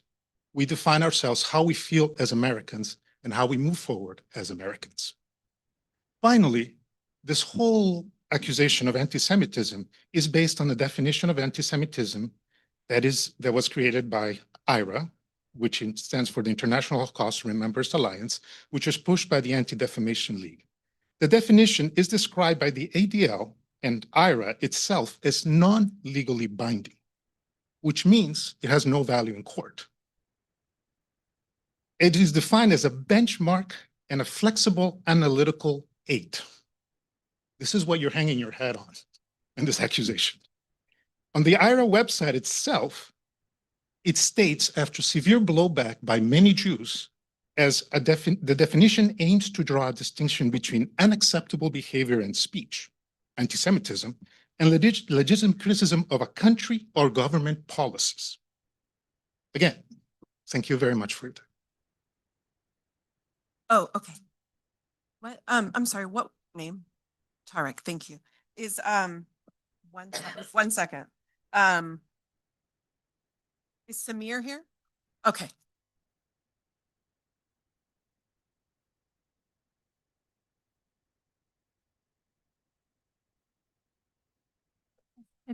It's in the Google document. It's in an email.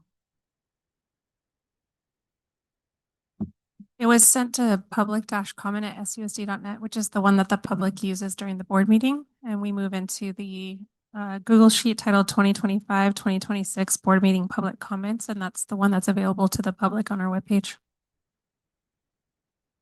Yeah.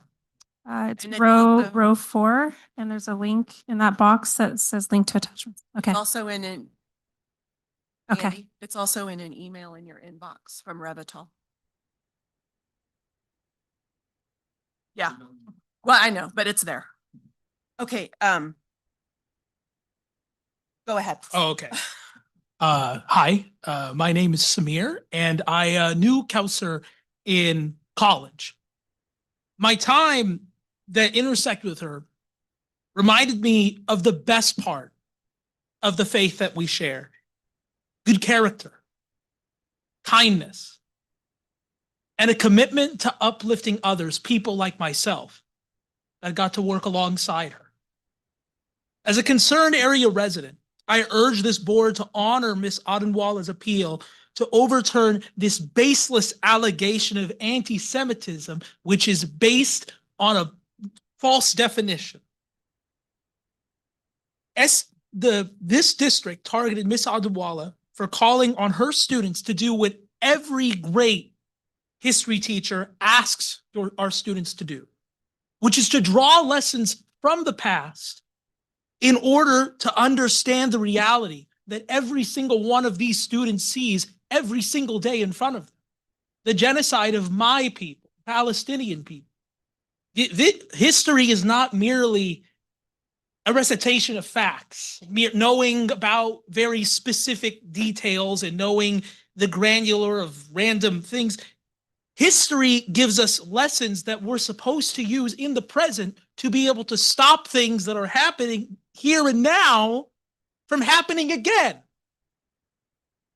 I wanted to just briefly say this as well. My family lived in Jerusalem for many, many, many centuries, 750 years, and we had people in our community who were Jewish, and we lived side by side with them for hundreds and hundreds of years. I was going to just quickly say here that I just want to make sure that Ms. Adenwala's appeal goes through. We cease anti-Palestinian racism and protect both our educators and our students from intimidation. Thank you. Our next 3 speakers are Mayan, Syed, and Wendy.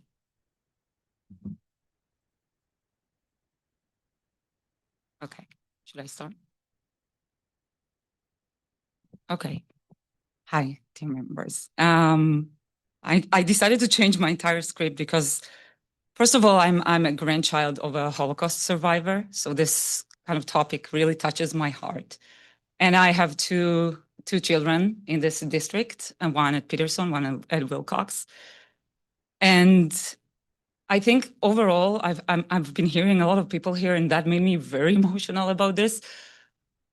Eventually, these are our kids, their identity, and I'm looking at the district's mission, and I want my kids to go to school every day feeling proud of who they are, feeling safe to be who they are.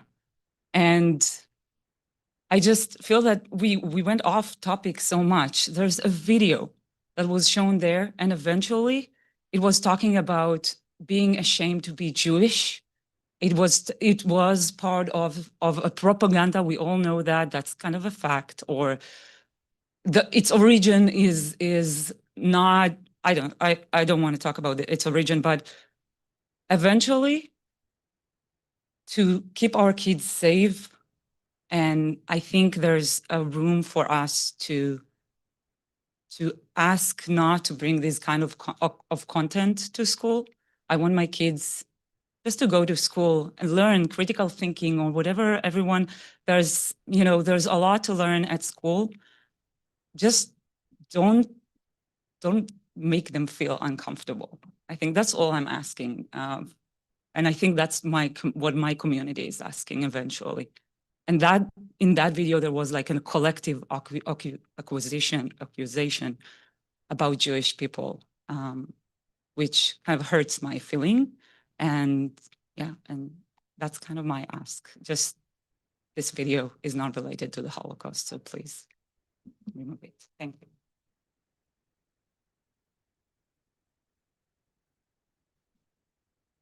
Hi, good evening. My name is Sayed. I live in Santa Clara. The district has committed to core values of equity and social justice, empathy and respect, and integrity, and to ensuring that each student thrives in a global society. You have it written right there. Ms. Kausar Adalwala is a respected educator in our community. Her teaching encourages students to think critically, engage with history honestly, and recognize human dignity, which aligns directly with these values. The video she shared featured a Jewish Holocaust survivor speaking from her own lived moral experience. Listening to survivors is not harmful. It is foundational to meaningful education. But the way the complaint process has been used in this situation has created a chilling effect across classrooms. Teachers are now second-guessing their lessons. Students are hesitating to ask questions. When fear enters the classroom, learning leaves the classroom. This board has a responsibility to ensure that our policies support learning, not silence it. So I respectfully ask you to honor Ms. Adanwala's appeal and affirm that truthful, thoughtful education is not a violation. It is the heart of teaching. Our students deserve the truth. Our teachers deserve respect. Thank you.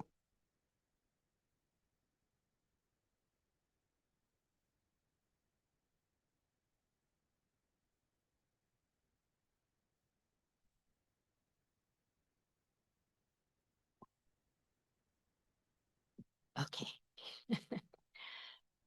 Good evening, members of the board. My name is Wendy, and I speak to you as a concerned citizen of Santa Clara County, a retired teacher, and a lifelong Jewish social justice activist.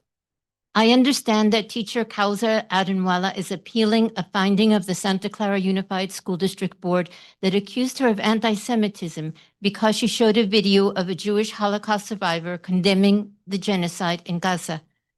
I'm wearing the Jewish star my father gave me with the Chai or life sign in the middle, displaying the core Jewish value of the sacredness of human life. Growing up in the aftermath of the Holocaust, I was brought up to value life, not genocide, and to value people who speak up to promote justice, particularly when those around them are silent. I learned that silence is what enabled the rise of Nazism. I have therefore spoken up against the continuing military attacks on the people in Gaza, and I'm not alone in this perspective.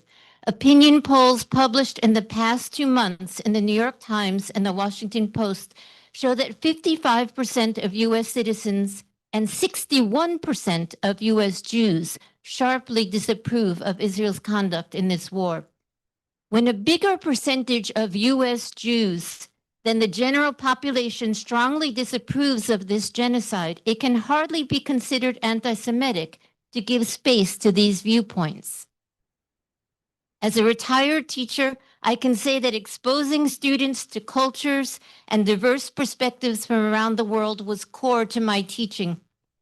I brought in a variety of films and books and encouraged students to listen attentively and empathetically to the thoughts of their classmates. Do you not want this in Santa Clara schools? I urge the trustees of this school board, was that it? Thank you. To honor her. You can send us any remainder or all of your statement in full if you would like us to. Okay, thank you.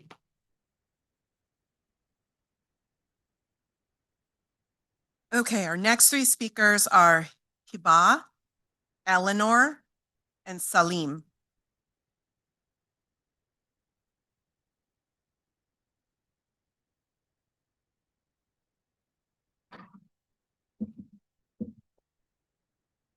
Good evening. My name is Hiba, and I'm here with the San Francisco Bay Area chapter of CARE, the Council on American Islamic Relations. We are here in steadfast support of Ms. Adenwala and reject the revised determination against her. The revised determination wrongly relies on the State Department's IHRA definition of anti-Semitism to justify its conclusions. This definition is inappropriate as a speech code or disciplinary standard in education, having been rejected by a federal court for violating free speech when used to restrict campus expression. The determinations claim that this ruling is irrelevant because K through 12 teachers have a narrower speech right misses the point. Ms. Adenwala is challenging the IHRA definition itself as an overbroad, vague, and discredited, especially for targeting speech critical of Israel. The determination fails to justify its continued use. Its application of the IHRA definition of Ms. Ingram's video is illogical and contrary to due process, and interpreting her expression of shame at Israel's actions as anti-Semitic when the clear intent is the opposite, to convey that Jews oppose Israel's genocide against my people in Gaza and should not be conflated with them. As a Palestinian community member, it truly breaks my heart to know that an upwards of 200,000 of my people have been murdered at the hands of the Israeli government. And there are still people, after 2 years of genocide, wrongfully using anti-Semitism to silence dissent regarding the genocide. I truly hope you are making space for your Palestinian students who have been grieving an immense loss for the last 2 years. I call on each of you to stand firmly with your educators, show courage, and reject without hesitation and delay the revised determination against Ms. Adenwala. Thank you. Good evening. My name is Eleanor, and I'm a parent of children in the Santa Clara County public school system. In the last meeting, I shared that my mother was born in Iraq and my father in Morocco. Both were persecuted for being Jewish and forced to rebuild their lives as refugees. They were part of 1 million Jews who fled Arab countries for persecution, a lesson in history nobody teaches. My husband's parents are Holocaust survivors, which makes our children descendants of both stories of Jewish persecution and survival. For my family, Holocaust education is not abstract. It's personal. It's the story of our people and moral lessons about what happened when hate and propaganda go unchallenged.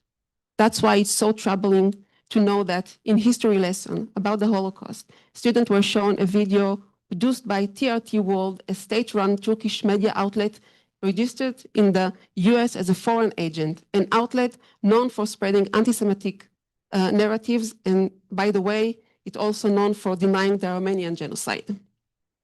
If teachers are now bringing current world conflicts and human rights cases into history classes, then why only this one? Where are the lessons about the Uyghur people in China, a Muslim minority persecuted for their faith and ethnicity? Or about the humanitarian catastrophe in Yemen, where over 18 million Muslims suffer from hunger and war that is driven by the Iran-backed Houthis terrorist group? What about Sudan, where ethnic massacres is killing countless Muslim civilians? Or Syria, where more than 500,000 Muslims have died in brutal war? What about Nigeria, where thousands of Christians are massacred each year by extremist groups like Boko Haram and ISIS affiliates, simply because of their faith? I'm asking you, why only these conflicts brought into our classroom? Why not talking about what happened on October 7, the largest massacre of Jews? I'd like to see the rest of your comments, so please email it.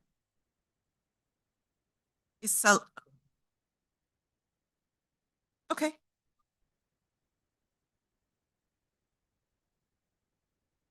Okay.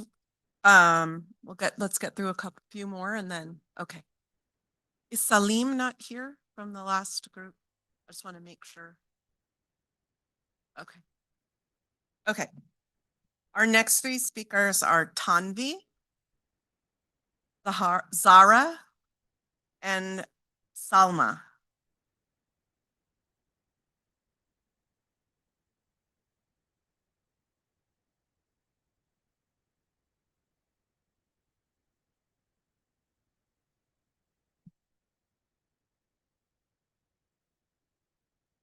Good evening. My name is Zahra Billu, and I serve as the Executive Director of the San Francisco Bay Area Office of CARE, the Council on American Islamic Relations, the nation's largest Muslim civil rights organization. I'm here to echo the comments of my colleagues, Musa Tariq and Hiba Hamoudeh. Like them, and so many of us here tonight, I urge this board to honor Ms. Adenwalla's appeal and overturn the unfounded accusations of anti-Semitism and other baseless claims. Santa Clara Unified School District and now countless anti-Palestinian, anti-Muslim speakers this week and 2 weeks ago have singled out Ms. Adenwalla, a visibly Muslim teacher, and the only visibly Muslim teacher at this school and district at a time when our communities are facing a 30-year high in Islamophobia and anti-Palestinian racism. They have made no secret of who they do not like and whose lives hold no value in their perspectives. The district must not be complicit in that. We should all, and in fact we do all, reject the false premise that teaching or learning about Palestinian suffering discriminates against Jewish people. And at the same time, we should be clear that discomfort is inevitable when confronting history and its connection to current events. But as we stated in a letter that we sent to the board this afternoon on behalf of CARE and several other organizations, I will reiterate that discomfort is not and should not ever be the legal standard for discrimination. We urge you to reject adopting that as a standard tonight, and I reiterate, we urge you to honor Ms. Adenwalla's appeal. Thank you.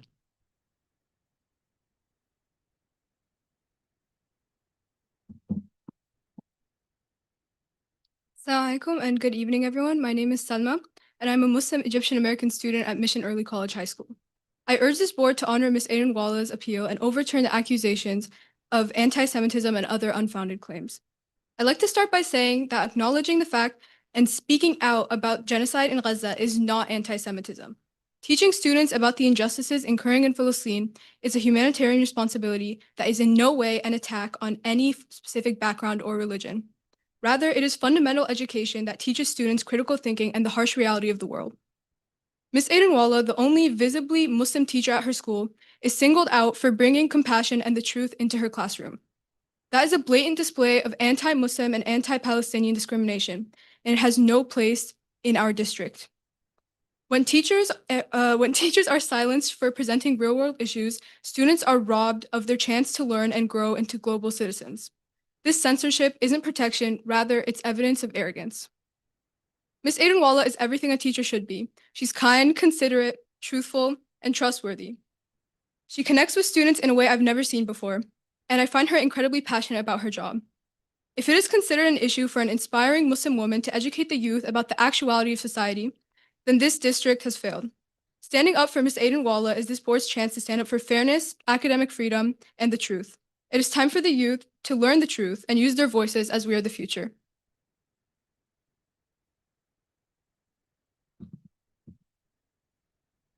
My name is Solimar. I am a student at Mission College, and I was lucky to have Ms. Adenwalla as my history teacher at Wilcox.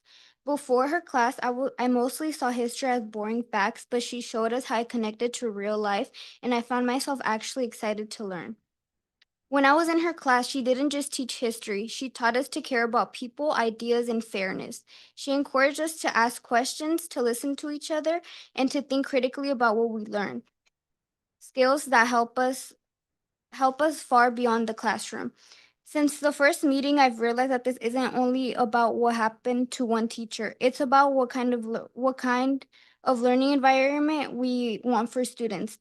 A classroom should be a place where we can think for ourselves, learn from different perspectives, and feel safe asking questions. That's exactly the kind of classroom Ms. Adenwalla created.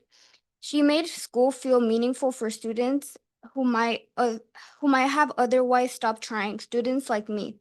I urge you to protect Ms. Adenwalla and dismiss the accusations against her. Thank you.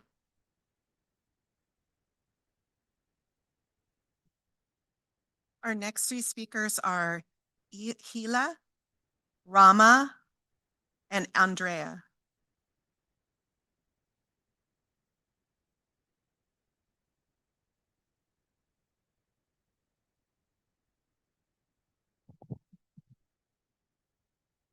You know what? I was supposed to stop for a break. So hold like 5 minutes. We're gonna break for 5 minutes. We'll be back at 7:05.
where we left off before the break. Had called up Hila, Rama, and Andrea. Working? Oh, okay. What? Thank you. So my name is Hila and my son is a junior in Santa Clara High. And I've been a parent in this school district for 13 years now. I'm also a part of the Israeli community. My great-grandparents on my father's side were murdered by the Nazis and also my grandma's entire family. Excuse me. So I'm a third generation for Holocaust survivors. To the point of tonight's topic, the video that Ms. Adewale has used. This is not about Ms. Adewale being nice. I'm sure she is. However, is it possible that she admit that she made a mistake? I didn't see any apology, so I'm assuming that she still believes that this video is okay. Does it mean that now every online source is legit? Does it mean that if she had to teach this lesson again tomorrow, she would have picked the same video? This is very concerning. There's no excuse for comparing the Holocaust to any other war. The act of showing the Turkish propaganda video is an act of bringing politics to the classroom. This should not happen. Anti-Semitism has been present in this district way before October 7th. About 4 years ago, my daughter's history teacher demonstrated the Nazi salute in her class. And also my other daughter teacher just skipped the Holocaust chapter in the curriculum, saying that they don't have time. So I don't think it's acceptable. We never complained about it because she didn't want to be singled out back then. And so I just wanted to say how we feel as parents and how our children feels here.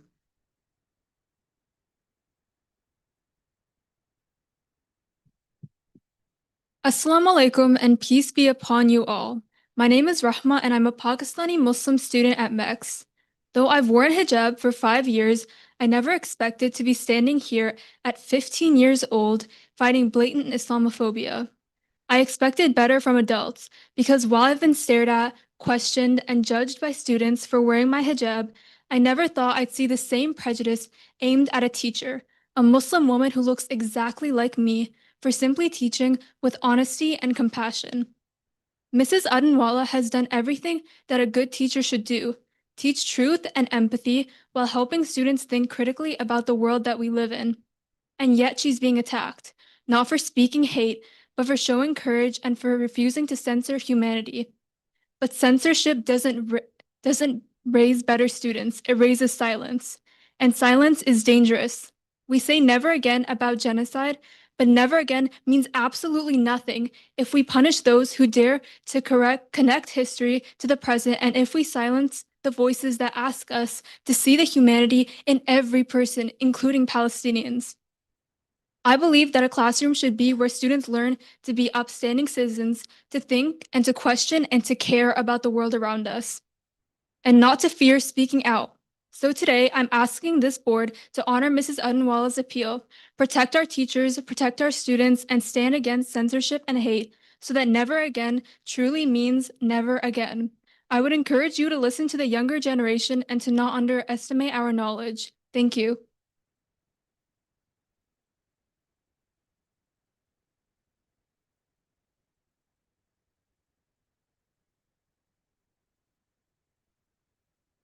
Hi, I'm a Santa Clara resident in the district, and I'm here to show support for Ms.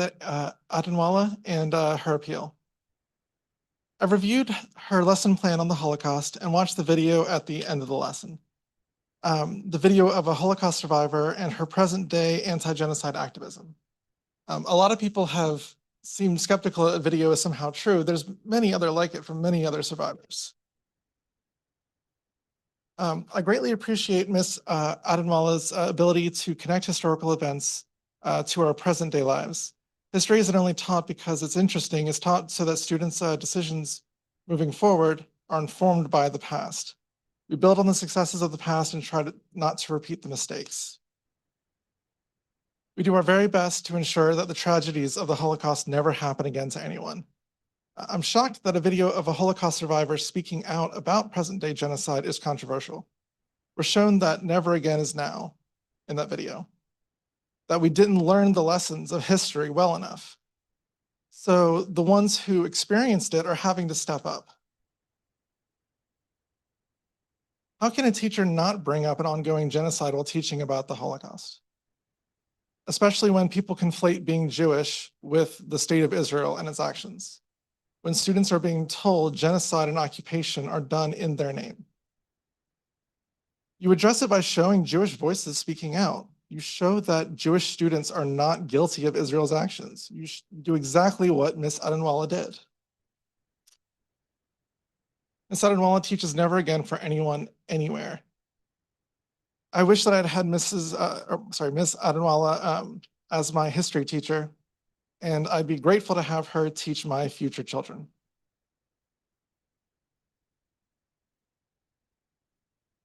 Our next three speakers are Solimar Perez, Anna Koski, and Tasneem Suleiman.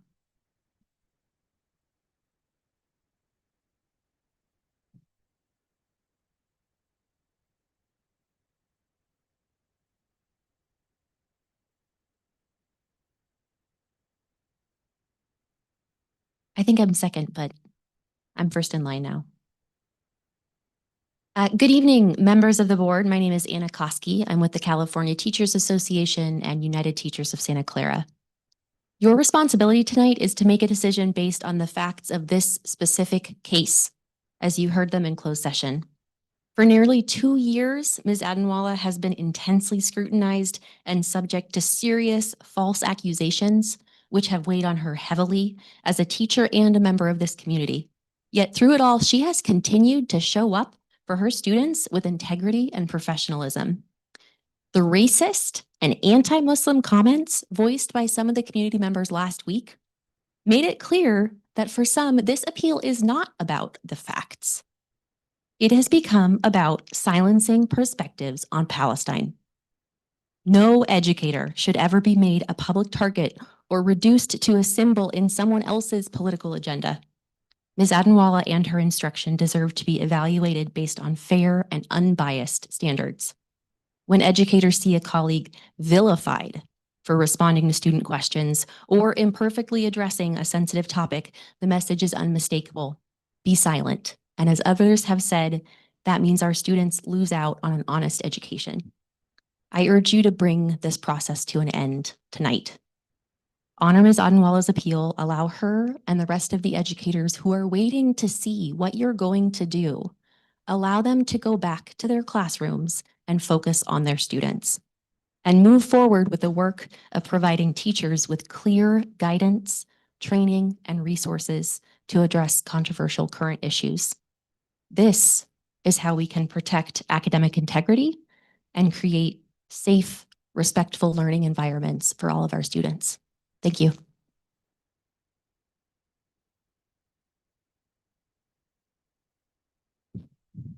Hello, everyone. My name is Tasneem, and I'm here to urge the district to hear out Ms. Adenwala's appeal. I'm a current senior in her class at Mission Early College High School, and Ms. Adenwala is nothing but an amazing teacher who has done nothing but her best at teaching us. I'm in her classroom daily, and I could proudly say that in every lesson, she urges us to critically think and form our own opinions. She gives us the hard facts and never shows any sort of bias in the classroom.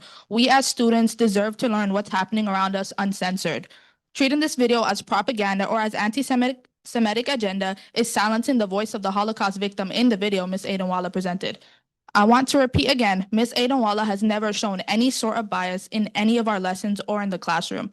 I've witnessed firsthand her classroom environment and how safe it is. I've witnessed students come out of their shells in her classroom, participate, and excel in her course. I've never heard a single negative thing about Ms. Adenwala at school or anything about her ability to teach a lesson. She does the best at including all students and teaching the material. Ms. Adenwala always lets us know every day if we have any concerns, we could talk to her. And I've seen students speak to her And they really do feel heard and seen when we speak to Ms. Adenwala, because it's obviously her #1 priority for us to feel heard and seen. I've never felt so safe in a classroom as I do in Ms. Adenwala's classroom, which is why I urge the district to honor Ms. Adenwala's appeal and take a stand against censorship in our education. Thank you. Is Solimar here? No. The next three speakers are Mohammed, Hasib, and Samir.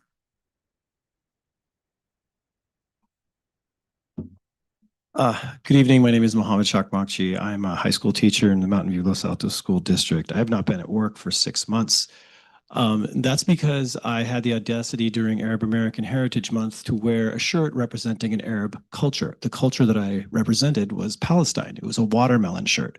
The reason why the watermelon has become a symbol of Palestinian identity is because in Israel, it was illegal to paint or show the Palestinian flag. So they used the watermelon because it's the colors of the flag. And I fear what's happening here is the same kind of McCarthyist censorship of teachers because of a political agenda. Miss Adenwala doesn't have a political agenda. She's a teacher. She's mandated to show students a diversity of views. And you've heard here tonight that there are a diversity of views in the Jewish community. If you don't agree with a view, you have a conversation. You don't destroy a human being. And that's what I'm worried about. In this district, in this county, Muslim, Middle Eastern, and Arab teachers are being targeted. Implicit bias exists. You know this. When a Black man goes to a park and has the police called on him by a white woman who fears for her life, I'm sure her feelings are valid. They're not reality. Feelings are not reality. What's happening in Gaza is reality. 50% of the buildings are gone. Every hospital, every school, hundreds of thousands of people under the rubble. And there are lots of people in the Jewish community who are very unhappy about that. I had a student ask me, tell me, Mr. C, you know, your people want to kill my people. Why did he say that? I teach Spanish. Is it because my name is Mohammed? Is it because she wears a hijab? Is it because she's Muslim? Thank you.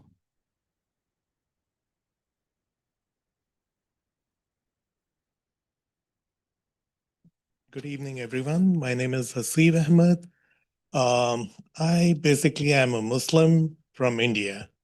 And I, as a child, when we learned about the Holocaust, about Hitler, in India, basically, the ultimate villain is Hitler, right? So what Netanyahu is doing is as bad as what Hitler did. And if somebody is talking about the atrocities committed, they're just, like they should not be admonished.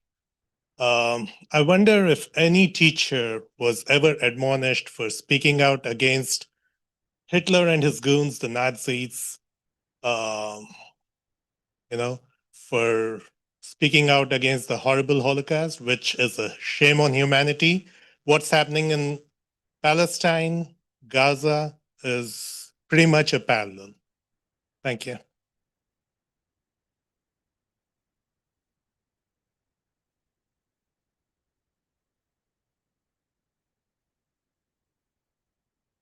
Good evening. I met Ms. Adwana about 2 years ago, and I found her to be incredibly compassionate, caring, dedicated, and incredibly sharp. And above all, as you have witnessed from the many students who were here, they love her and they adore her.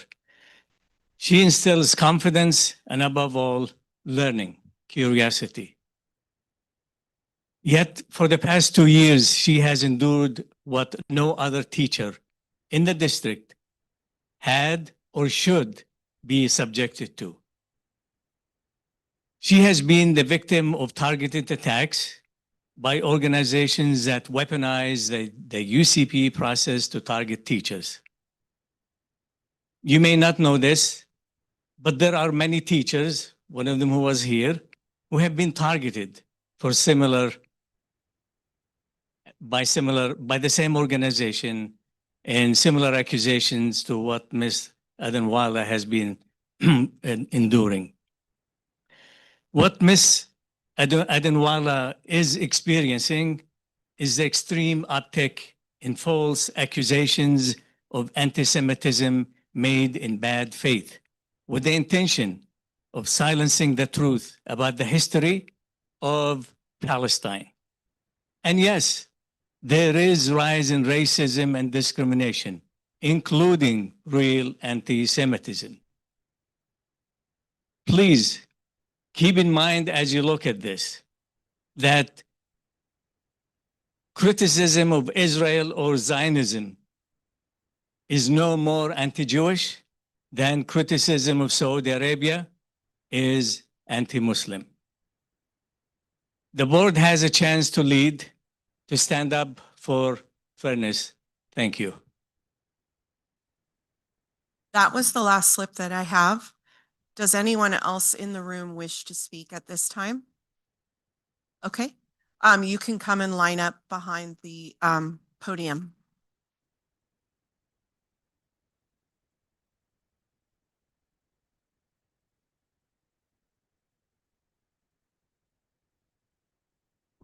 There you go.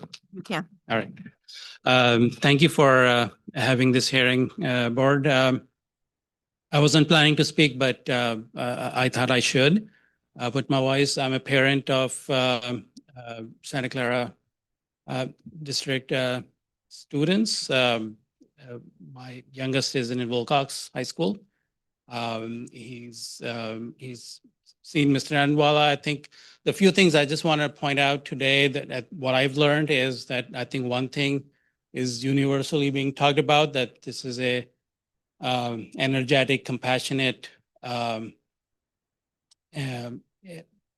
teacher who cares for her students. So I've never not heard one student, and that's what my son has told me as well. That's one part. The other part is that she taught history, and part of it was Holocaust. And there has not been any indication that she has not taught Holocaust honestly, and that she has actually shown compassion towards the victims of Holocaust. At the end of it, lessons learned part, she is also talking about what the entire world is talking about, which is a genocide in progress right now. So to conflate that with subverting or inversing the Holocaust is, I think, disingenuous, and it seems like she's become a target of a organized effort. So the last thing I'll say is that this school district, you have the responsibility to hold the universal humanity conversation in the school and allow that conversation to happen. Thank you.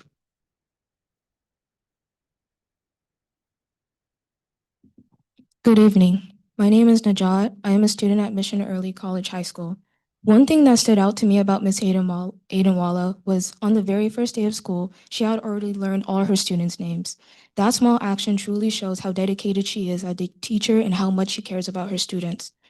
What makes Ms. Adenwala so special is the way she encourages us to think for ourselves. She doesn't just teach us the facts, she teaches us to question, to analyze, and to understand the world around us.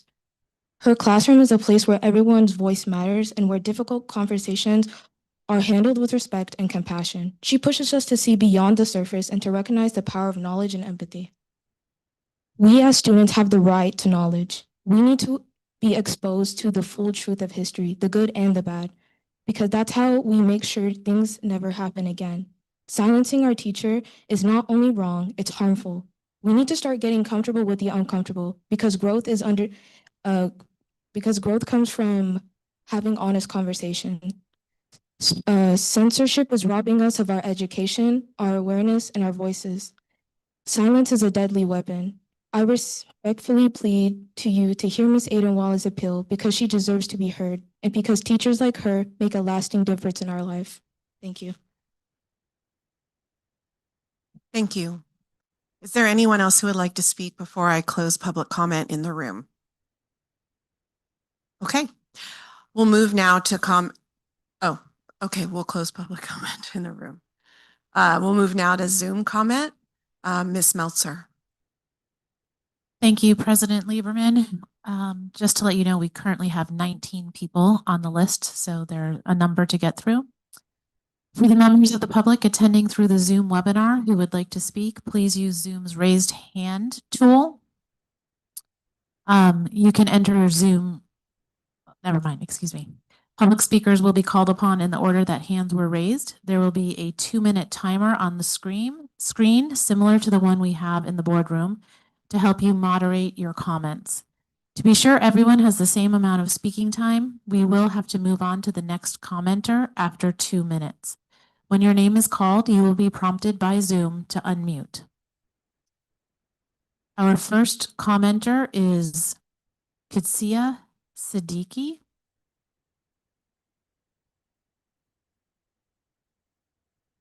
Hello? Hello, we can hear you. Okay, perfect. You can hear me.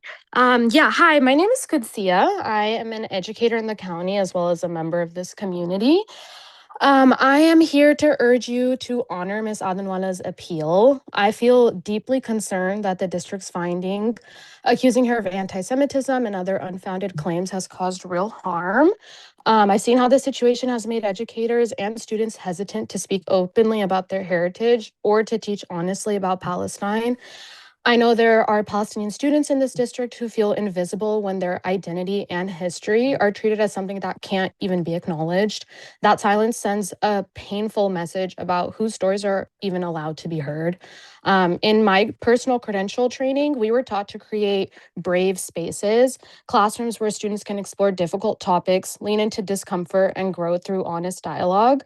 Discomfort is a part of learning. But now educators are being punished for doing exactly what we were trained and encouraged to do, which is to implement those same principles of courage, truth, and open conversation.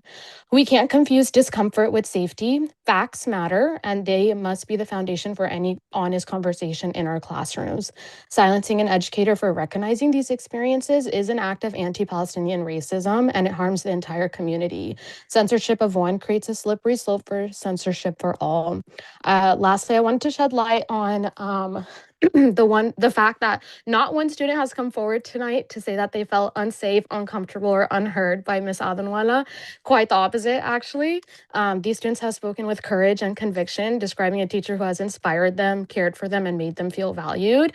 In a time when we speak so often about protecting our children, we must also recognize when our actions may be harming them, especially when those actions silence or dismiss their lived experiences. The students who have stood up tonight have done so not out of fear, but out of gratitude and loyalty. They are here to advocate for Ms. Adenwala, someone they see as a trusted guide and a positive force in their education and their lives. You. Their Thank voices you very much matter. for your Protecting our comments. children We means hearing appreciate them when them. they speak and believe. Please go ahead and feel free to email your comments to the board at public-comment@scusd.net. Next, our next speaker is Bisma Siddiqui. My name is Bisma. I'm a teacher in the area as well as a community member. Ms. Adenwala's story is terrifying to witness as an educator. The complaint process's intent is to protect those on campus from discrimination. Instead, it's being weaponized against teachers to silence and harass professionals in their classrooms. Educators are feeling confused and anxious around teaching facts regarding Palestine. We're told that in order to be good educators, we must foster critical and creative thinking in our classroom.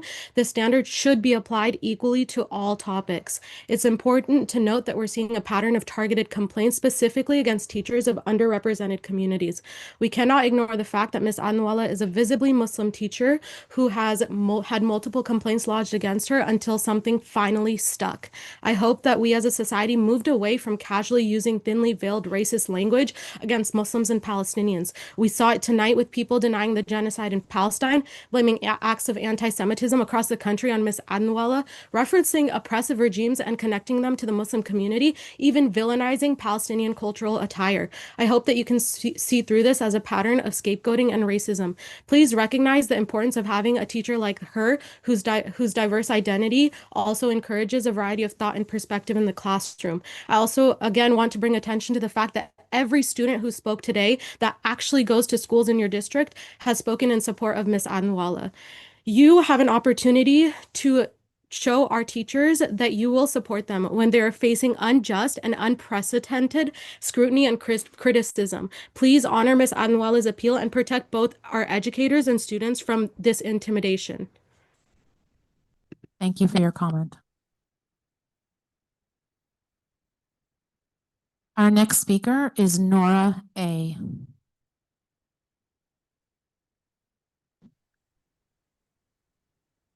Hello, can you hear me? Yes, we can hear you. Thank you. Thank you for your time. My name is Nora. I work in Santa Clara. I'm a member of Jewish Voice for Peace, and I have Jewish heritage on my mother's side. I was dismayed to see that Ms. Adenwala was singled out, attacked, and retaliated against solely for humanizing Palestinian lives in the classroom. Palestinian lives, like all lives, matter. Palestinian human rights are not optional, and speaking in reference to both is not a crime. Targeting Ms. Adenwala with false accusations of anti-Semitism amounts to censorship and anti-Palestinian racism. Our teachers are here to teach history and current events. They're not here to sanitize them in order to avoid hurt feelings. Being uncomfortable with historical facts is not the same as discrimination. I am uncomfortable with the fact that the U.S. imported Black slaves from Africa. I am uncomfortable with the fact that the U.S. had concentration camps for Japanese Americans. That does not mean it is discriminatory to speak about these events.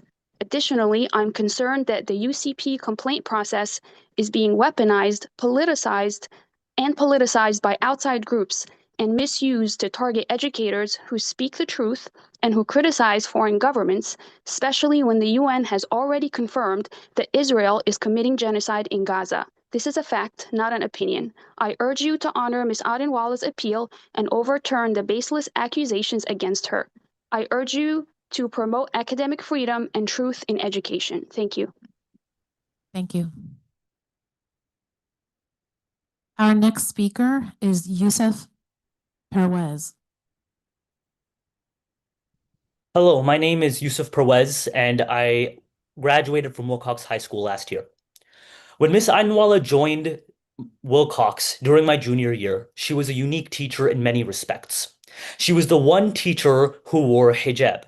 She was the one teacher I could stand next to in my thobe on Fridays and not feel othered. She was the one teacher I prayed next to every week. When the genocide began in Gaza in my junior year, there were many days where I would come to school paralyzed.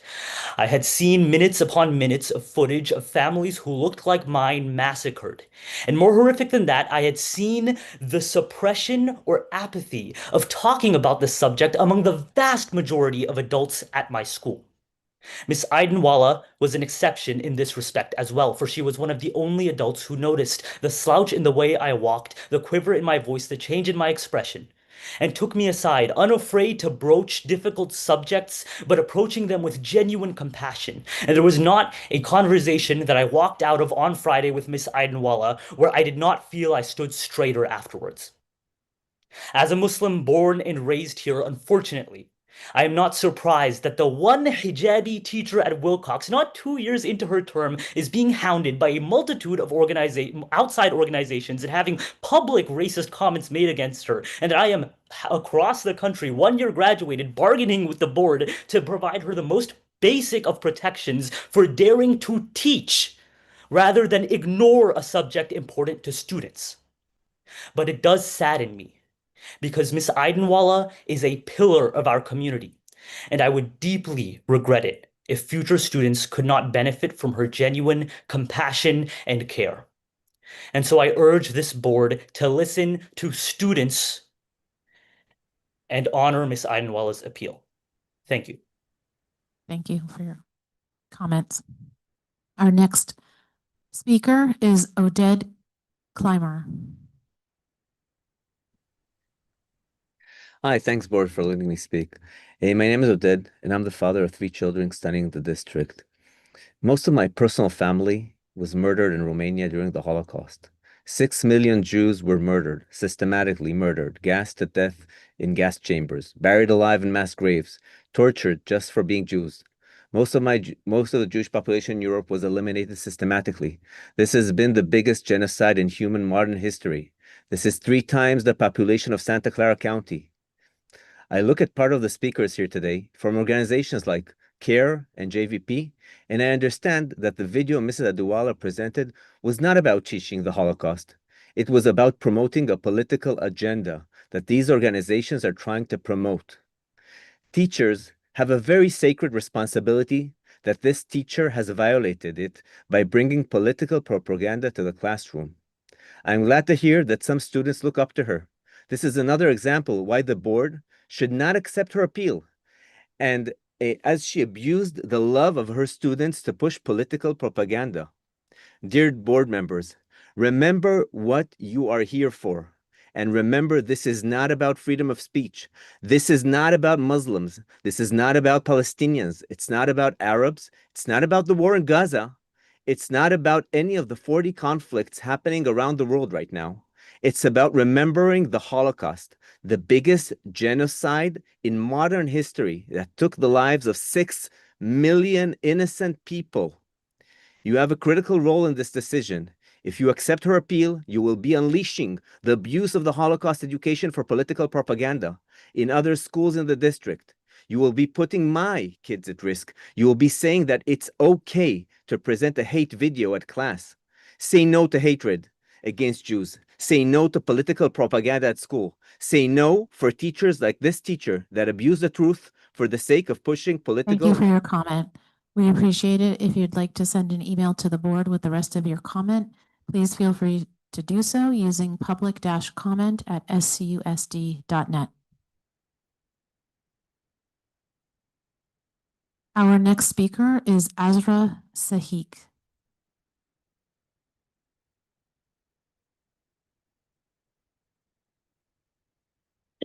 Hello. I would like to actually just say a couple of words. I'm also a teacher in Granada Islamic School, and I would just like to say that it is finally time to know the real truth, what happened in Palestine, and it's happening in Palestine in 75 years, and it's really inappropriate that a board can think that that's not a history subject to talk about.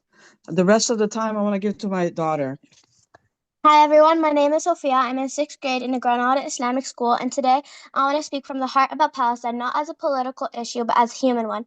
For over 75 years, Palestinians have lived under occupation, facing daily struggles most of us can't imagine, losing homes, loved ones, and their freedom. But despite everything, their courage and hope have never died. This is not about sides, it's about injustice, humanity, and the right to live freely. Every child deserves safety, every family deserves peace. When we say free Palestine, we aren't calling for hate. We are calling for dignity, equality, and freedom for everyone. Let's keep learning, raising awareness, and standing up for what's right, because silence helps oppression, but voices bring change. Teachers need to finally teach students about Palestine and the suffering of all 75 years. I'm sorry to say, I know we all should and have opinions, but these are clear facts. I'm not saying this to be unfair. I'm saying this for the Palestinians' rights. Anyone has the right to teach students, people, Muslims, or not, about Palestine. Thank you for listening. Free Palestine. Thank you. Our next commenter is Lori Myers.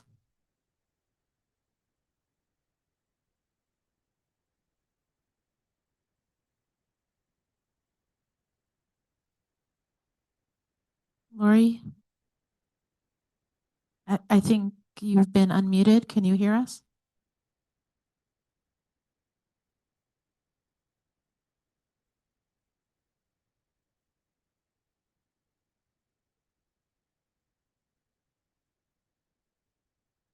Lori, we're going to give you one more try, and then we'll ask you to raise your hand again if you need to. All right, we're going to move on to the next commenter. Please feel free to call back and raise your hand again if you'd like to. Thank you. Our next speaker is Christine Hong. Hi, I'm an ethnic studies educator at UC Santa Cruz.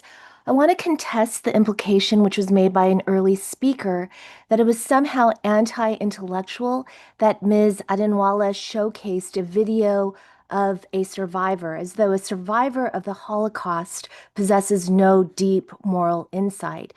Yet for those who believe that only scholars can legitimately speak on this issue, I'd like to quote Omer Bartov, who is an Israeli-American historian at Brown University. And this is from his mid-July New York Times op-ed. The title is, "I'm a genocide scholar. I know it when I see it." Quote, "To this day, only a few scholars of the Holocaust and no institutions dedicated to researching and commemorating it have issued warnings that Israel could be accused of carrying out war crimes, crimes against humanity, ethnic cleansing, or genocide. This silence has made a mockery of the slogan 'Never Again,' transforming its meaning from an assertion of resistance to inhumanity wherever it is perpetrated to an excuse, an apology even, a carte blanche for destroying others by invoking one's own past victimhood," end quote. Never again, in other words, is an invitation to see patterns across historical time. Genocide has a legal definition. Law operates according to precedent. It requires comparison, and those comparisons are not flattening. It's not inversion. It's actually ethical. Ms. Adenwala, there's been an extraordinary campaign of persecution against this talented and extraordinarily thoughtful teacher. And there's an extraordinary proposition right now that we're not supposed to teach about Israel's genocide of the Palestinian people. What are we being conditioned to do? We are being conditioned to accept that being Palestinian is to be marked for violent death, and that advocating for Palestinian. Thank you very much for your comment. If you'd like to email the rest of the board, you may do so at public-comment@susd.net. Our next speaker is Yarden Bar.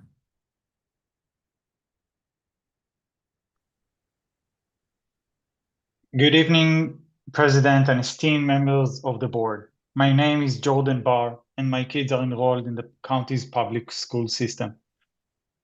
I am concerned by the ability of different individuals to stretch the terminology of genocide, and I'm sure you see beyond how professional speakers speak in this room, and I want to share my statement. I feel compelled to speak out about the deeply troubling misuse of Holocaust lesson. The curriculum tragically distorted historical truth, promoting a harmful narrative that targeted Jewish students by implying blame or shame. It outrageously sought to equate Jewish identity and Israel with the very perpetrators of the Holocaust. This inversion of history is unacceptable.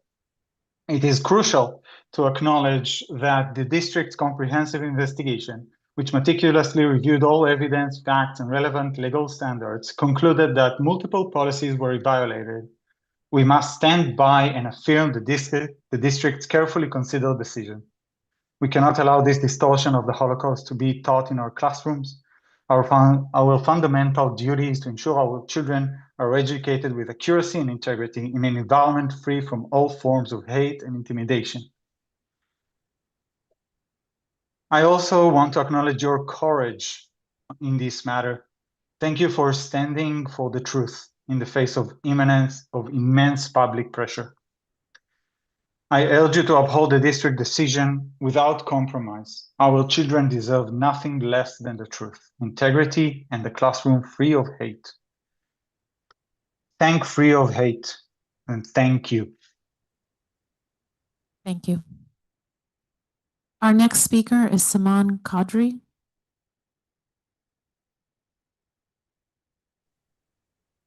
Hello, my name is Saman Qadri. I'm so grateful for this opportunity to speak to all of you today, and I'm really grateful that all of you are hearing us out today.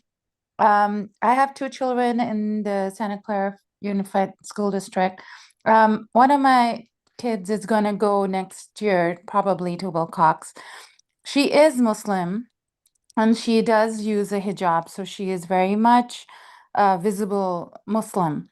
Now, this kind of really concerns me that the only teacher apparently who's visibly Muslim wears a hijab is now being discriminated against. And I heard the testimonies of other students of how amazing of a teacher she is and how much they love her.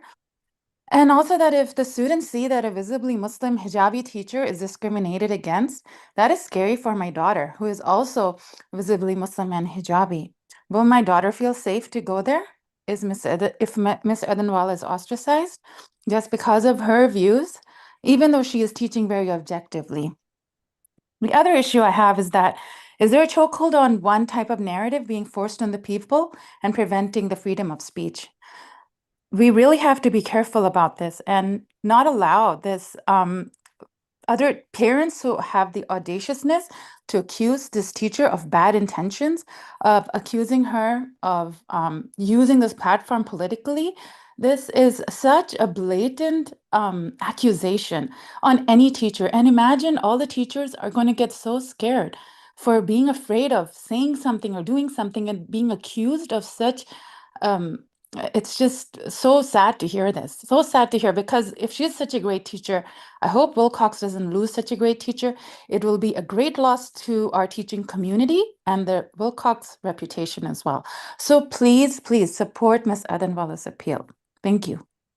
Thank you. Our next speaker is Rochelle Bitton.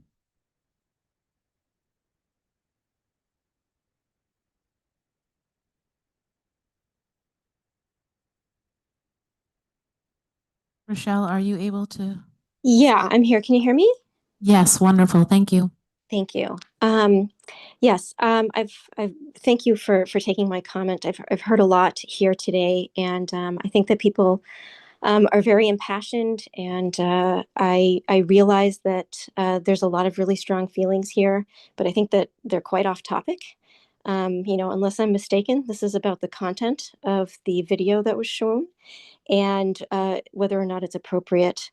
And I think that we, should stick to that. Nobody's against humanizing Palestinian lives, as has been claimed. You can have 1 million people come here and tell you about the suffering of the Jews in the Holocaust or the suffering of the people in Gaza, but this is not essentially what it's about. It's about this content and this video that was shown. So I think that the funny thing about bias is that the person holding the bias never feels they are biased. And I'm sure none of the people in this room that spoke today feel that they're being anti-Semitic. However, if a video by an Israeli professor was shown of 9/11 and other terrorism, the Intifada, and said that Muslims should be ashamed of being Muslim for the atrocities that they have committed, I think everyone here could agree that that would be quite racist and it would make the Muslims feel very uncomfortable. So should that be okay? I think that it's not okay. And it doesn't matter if you found a Jew to tokenize this perspective, or if you found a Muslim to say this, or if you found a Christian to say this, or a Hindu to say this. It is not okay to shame Jews, to shame Israelis. Holocaust inversion is a known form of anti-Semitism. And if you don't feel like it is, it doesn't mean it's not. We don't rely on other people to tell us Jews what is and what isn't anti-Semitism, like you don't get to tell Black people what is and what isn't racist. So please just take into account your own personal bias and realize that we have compassion for everyone, but this is a very specific topic. Thank you. Our next speaker is Natal Jondi.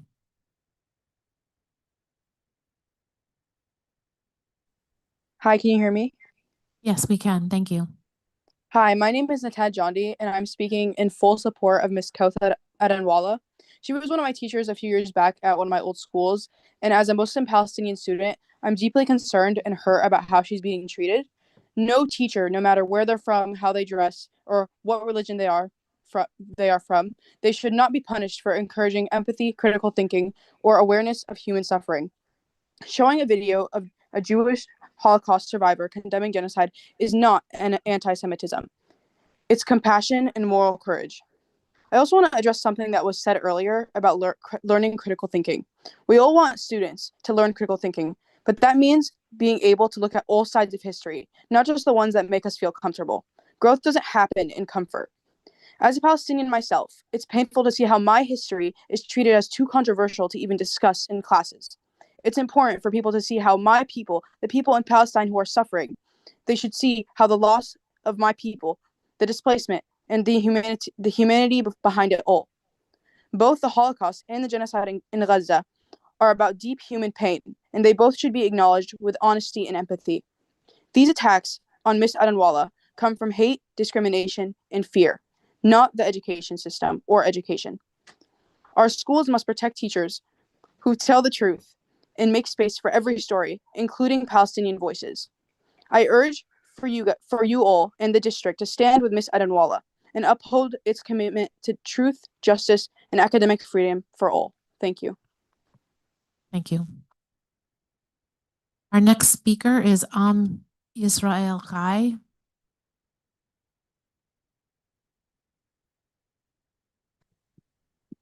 Hello, can you hear Hello, me? we can hear you. Yes.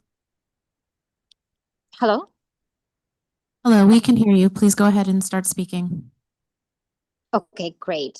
I'm here today to say enough is enough. Stop allowing inversion of history, especially the history of Holocaust, in our schools. How dare you? Everyone in the room who thought it's a good idea to defend this, how dare you? I'm deeply concerned about the decision by the Wilcox teacher to show a movie that depicts Israel in a negative and hostile light during the Holocaust lesson. I will repeat, during a Holocaust lesson. The connection of the two events is despicable. The definition of Holocaust, systematic state-sponsored persecution and murder of 6 million Jews by the German Nazi regime and its collaborators between 1933 and 1945. It's not anything related to the war in Gaza.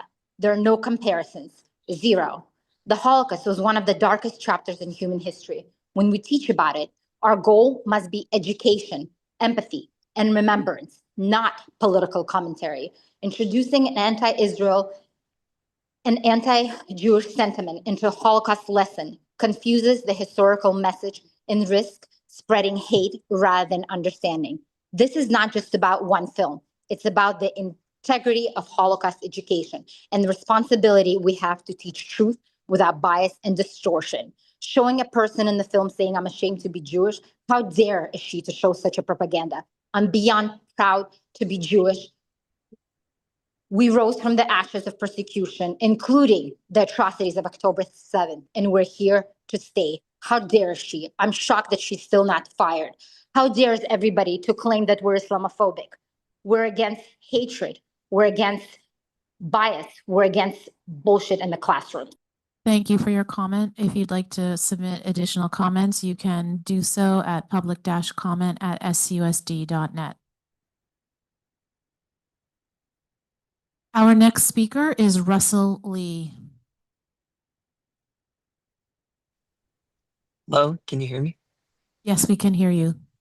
Hi, Board of Trustees. My name is Russ, and I'm a non-religious Asian American educator in the Asian American Studies Master's Program at SF State. I'm here to voice my support of Ms. Adanwallah's appeal. And I just want to shout out all the students who are here on a school night to advocate for their teacher. And as multiple speakers before have said, no students here today have said that they felt it was inappropriate to show that video. These accusations made against her silence critical discussion on the United Nations recognized genocide in Gaza, especially a video of a Holocaust survivor making that connection.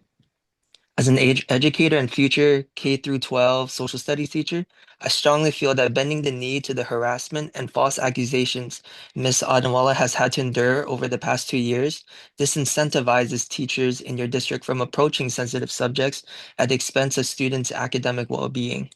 Facilitating discussion on sensitive topics is part of the job and critical to the future generation. Ms. Adanwallah is unfairly being targeted and punished for her courage to connect the Holocaust to a contemporary event, the genocide in Gaza, which has also been painful for so many students in your district, as has been said tonight. You have to make space to discuss these issues. They won't go away. Please do what's right and grant Miss Adenwala her appeal. So Santa Clara Unified School District is a positive learning and teaching environment for necessary and critical discussion for all topics. Thank you. Thank you.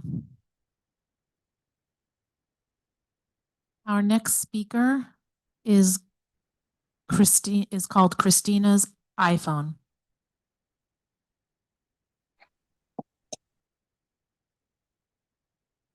Oop, Christina, hold on one second, please. I apologize. You should be able to talk now. Okay, can you hear me? Yes, we can hear you. Thank you. Okay, great. Hi, I am here to speak in support of the teacher, Miss Adenwala, ask you to honor her appeal. I myself am a Palestinian educator. I've been an educator for 10 years, but the last 3 years were in Berkeley Unified. And I just want to urge caution for the school board to go in this direction. What we saw happen in Berkeley Unified is that the civil rights complaint process was weaponized against teachers. The ADL and the Brandeis Center used lawfare and the media to really go after the school district with many complaints that were put in bad faith and often were fabricated, to be honest. In this case, you do have a video, but I think that the complaints are coming in bad faith, and I would really urge you to put your foot down and protect your school district from this like very slippery slope of succumbing to McCarthyism and censorship. It is quite dangerous if you want to protect your teachers' abilities to represent multiple perspectives in your classroom. I don't think there's anything wrong with showing that there is a perspective from a Holocaust survivor who is making a very clear comparison, right? As a person who went through an American school system, the only genocide I ever learned about was the Holocaust. We studied the Holocaust for multiple months. I went to the Holocaust Museum and thought, I am so glad that they're teaching about this, because then maybe people can see comparisons and understand like the connections between other genocides. The Holocaust is not the only genocide that's ever happened. There's been many, and they keep happening because we don't learn about them. So I do want to urge you to protect the sanctity of your classroom and to honor this appeal from your teacher and not give in to anti-Palestinian racism. Thank you. Thank you. Our next speaker is Ito.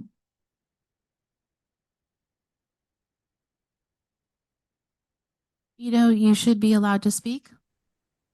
Yes, can you hear me? Yes, we can. Thank you. Hi, good evening. I'm a parent in this district and this community, and like some of my friends, I want to talk about my shock of a teacher erasing Jewish identity and erasing the Jewish history, and how a class that its subject was the Holocaust, not Palestine, not the Middle East, was used to promote Jewish hate among students. But I want more than that to address things I heard here tonight. Like this is about hiding the situation in Gaza, or this is about silencing Palestinian teaching, or things of those kind. But the class was specifically about the Holocaust, not anything else. So this is just erasing Jewish history. More than that, we see here today national political organizations like CARE mobilizing people outside of the district to allegedly protect free speech. But the same organization pressed this district to cancel a speaker at a Jewish club and did it again just this month in a neighboring district in Fremont Unified. They want free speech as long as it's one-sided and their side only. And this is why you also don't see Jewish students in the audience today, because they were silenced before, canceled before, and are now afraid to be in the front of the stage. This board has commitment to students, not to cancel them. CARE canceled them before, and don't let national radical political organization cancel local students and parents. Integrity in education means to also teach about the Holocaust properly. You investigated the issue and came to your conclusion. I trust you made this decision, not because the teacher was wearing hijab as implied here by speakers, but because she was really discriminating against Jewish students. Please uphold it, and please keep our students safe. Thank you very much. Thank you. Our next speaker is Itai Kanot. Hello, my name is Itai, and I'm a parent of 2 students in the district. I want to start by reminding us all that this is not about Israel or Palestine, nor about religion. This is about education, responsibility, and the truth. We are here because material was brought into a classroom, a class that was meant to teach about the Holocaust. Instead of honoring that history and teaching it with care, the material distorted facts, diminished the Holocaust, and turned a lesson about one of humanity's darkest chapters into a platform for division. That is not education, that is manipulation. I've heard people tonight express concerns about Palestinians and Muslim students feeling intimidated, and no student should feel that way, ever. But ask yourselves, why aren't there any Jewish or Israeli students speaking here tonight? I'll tell you why. They're scared. They don't feel safe, and that should deeply concern every one of us. I've also heard accusations about outside organizations being involved, but let's be honest, the only outside organizations involvement we've seen here tonight came from the teachers' supporters. And people also keep mentioning freedom of speech, but let's remember, teachers don't have absolute freedom of speech in the classroom. By definition, schools have duty to ensure that what's taught is accurate, appropriate, and aligned with educational standards. This isn't about silencing anyone's opinion. It's about protecting academic integrity and ensuring that history is taught accurately and responsibly. I think we've heard a lot of different things here tonight. I want to tell you, even when told 1,000 times, a lie is still a lie. Thank you so much for your patience and for hearing all of our voices here tonight. And I'm sure you'll make the right decision. Thank you, board. Thank you. Our next speaker is Ray.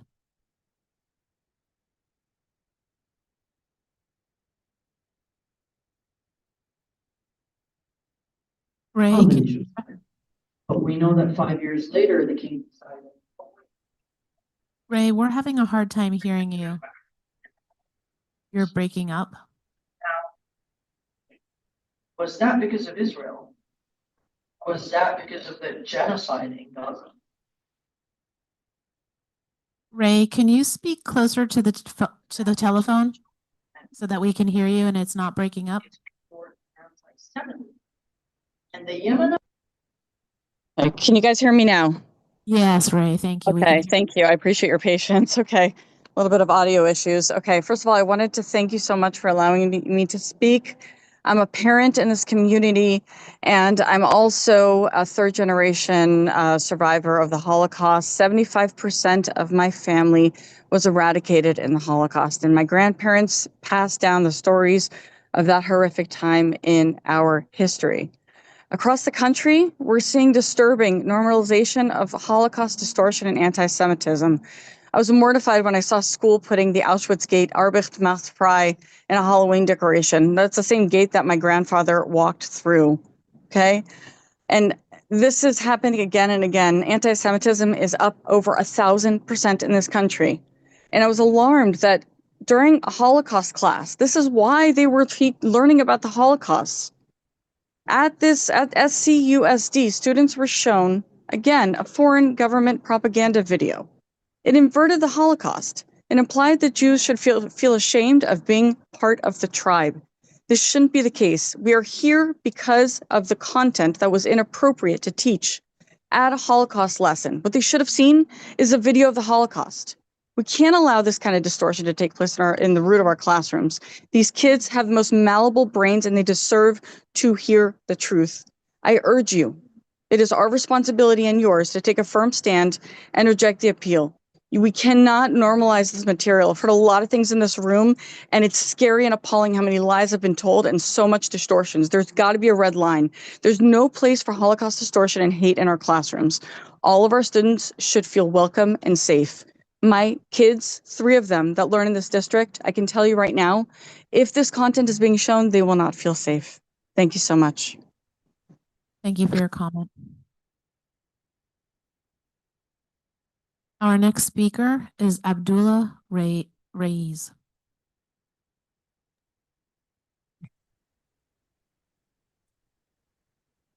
Abdullah, can you hear us? Can you hear me? Good morning. Good evening. It's almost morning. It will be soon. Can you hear me? Yes, we can hear you. Thank you. Perfect. Good evening, trustees. My name is Abdullah Raiz, and I'm a student at San Jose State University. I had Miss Adenwala as a teacher as a freshman in high school, and she was a wonderful and caring teacher. I'm a former Mission Early College student, and I'm a former Mission College student, and I've known some of you from my time on the Board of Trustees at the West Valley Mission Community College District. In these trying times, we should be proud to be in a community that cares for each other. I mean, seeing these, professors, educators, teachers from all over the community, parents, just concerned citizens, and even the young students and the young students coming here to speak in front of the board. Overcoming their fear of public speaking, these young children and students are standing up for their teacher. It shows the impact she had on her students and how much they care about her and how much she cares about them. How many people took the time to attend a board meeting and care for her teacher, especially on school night? These students speak up when they saw something that was wrong. And these are the students that we foster in our community here at SUSD. And we should be proud that we are part of a district that has students that care. We're raising the new generation, and I think it's important that we care and appreciate the students that stand up for what is right and urge you all to protect her rights as a teacher and honor her appeal. All these students have come here tonight on behalf of their teacher to advocate for her, and I urge you all to honor her appeal. Thank you. Have a great rest of your night and morning. Thank you very much for your comment. Okay, our next speaker is Adrian. Hello, my name is Adrian Amesqua, and I am a Mission Early College senior, high school senior. As you all know, as you all have heard today, all of the other students, as well as I, have all respected Miss Adenwala. At Mission Early College High School, our school works to represent all religions and ethnicities, as well as all the students. Miss Adenwala has allowed all of us to feel welcomed and to feel safe. All the adults that have spoken out against Adenwala do not see that what she has been doing is her duty as a teacher. Her duty is not to blame anybody. Her duty is to teach us about the world, about the bads and the goods. Even if the bads may be a hard topic to discuss. Even right now, she is teaching us that we should speak up against what's wrong and to protect one another. Right now, currently, there are 40 seniors in a call, all proud of Miss Adenwala for doing what she's doing. We are all supporting her, even if she cannot see. Just moments ago, a lady has spoken out saying that she should be fired. Miss Adenwala has done more for the generations and the generations to come. Thank you. Thank you.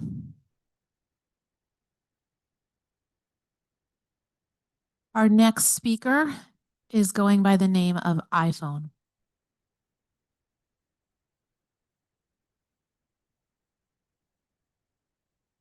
iPhone, can you hear us? Yes. Wonderful. Can you hear me? Yes, we can hear you. Okay. So my name is Ilat, and I'm a parent in this community as well for three young kids. I'm also a third generation of Holocaust survivors. My grandparents were refugees in Europe who lost all of their families. They were the only survivors from their families. And we're talking about 7 kids in each one of their families. And after that, they had to rebuild their lives after surviving the Holocaust and the camps.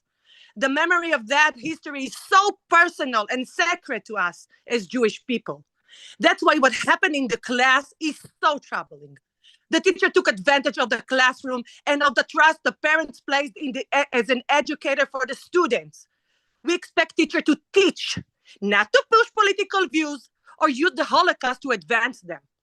The crossed line and made students feel unsafe and shame. Everyone deserves to feel safe in the classroom, including Jewish students. The district investigated and found this multiple policies and laws were violated. It's not an opinion.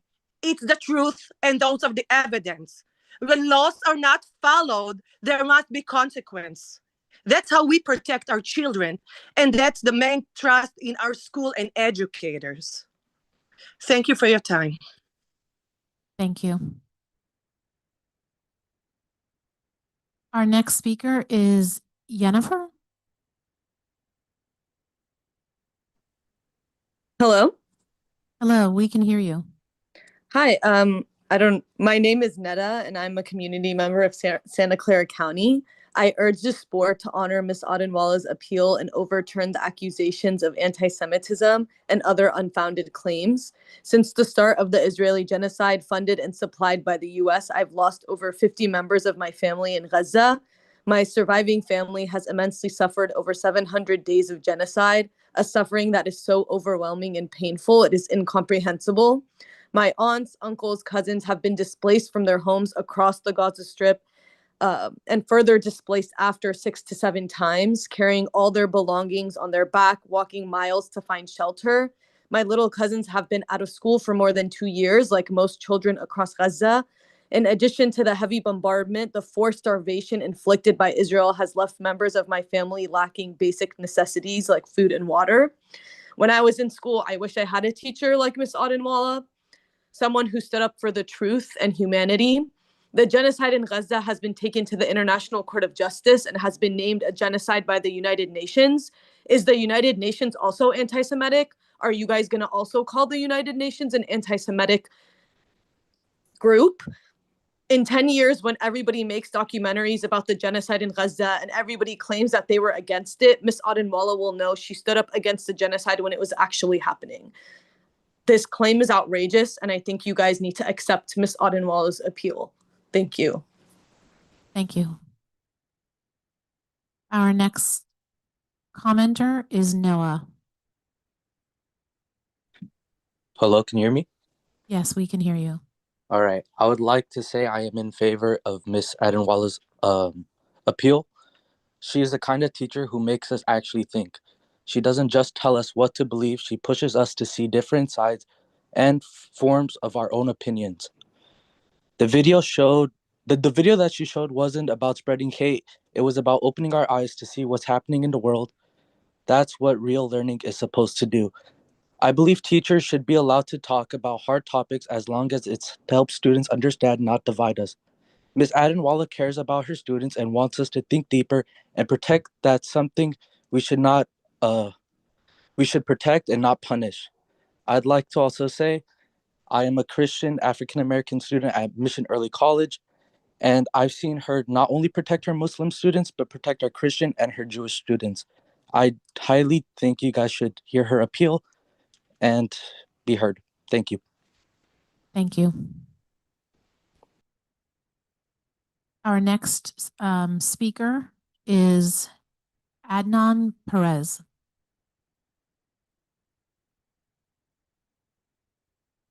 Hi, can you hear me? Yes, we can. Thank you. My name is Adnan Perwez. I'm a civil rights attorney and alumni of this district and a brother of a student here. Genocide is the deliberate destruction of a collective or part of a people, and that is what is happening in Gaza. The result is undoubtedly genocidal. This is not a quote from me, but by Professor Amos Goldberg, the professor of Holocaust history at the Hebrew University of Jerusalem. This view is now approaching consensus in many academic circles. Over 55 of the most prominent Holocaust scholars around the world have signed onto a letter calling Gaza a textbook case of genocide and have leveraged their position specifically as Holocaust scholars to call for an end to it. So here's my question to every single member of this council. Why is Mrs. Adenwalla being singled out and punished for making a comparison that actual Holocaust scholars have already made? In fact, by teaching the Holocaust as a horror that inspires us to prevent it from happening to others, Mrs. Adenwalla actually honors the memory of the Holocaust in the highest way possible. Finally, a personal word about Gother Adenwalla. I have worked with Gother for almost a decade now. She has taught my younger brother in this high school. I have seen how she cares so deeply for every single human she meets, much less every single student she teaches. Challenging students to think with nuance, kindness, and critically is the greatest gift a teacher can possibly give. This district should be proud of having found such a teacher in Mrs. Adanwala. Thank you. Our next speaker is John Smith. Hi, thank you so much, board, for letting me speak. I hope you guys can hear me. I think we've seen today throughout this entire meeting that a lot of these people and some students that are my fellow students of the district, I am part of the district for the record, have been speaking in favor of this teacher, but they're all wrong. One of the reasons why I didn't come in personally, which I was really in favor of, and I was dissuaded by my parents, is because I was afraid of being targeted and harassed by these students. As a Jewish student, I've been already attacked and harassed inside of school. Many anti-Semitic remarks have been thrown at me, thanks to things that teachers like her and her colleagues have been teaching and pushing. We've seen throughout this entire meeting that these people have been comparing and saying a lot of things about the Holocaust, many of which are false. This just proves yet another reason why this lesson that she made was so wrong. It's because instead of focusing on the actual subject and teaching the actual facts of the Holocaust, she decided to look into a different thing and try to compare it and pervert things by pushing a Turkish state propaganda onto it. I think just listening to everybody who's spoken today that has misrepresented the Holocaust, we should all take another lesson and learn more about the Holocaust instead of trying to pervert it and focus on our own political agenda like she has. People like her and students that push her ideas have been making my life in school almost impossible. As another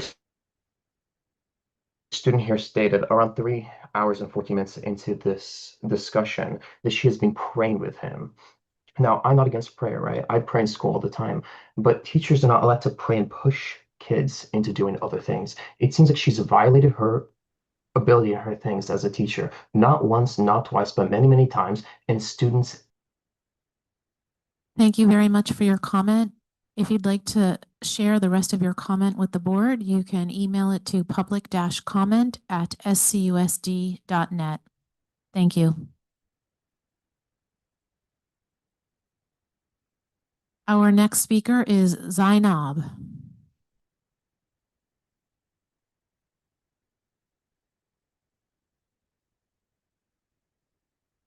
Zainab, are you able to hear us?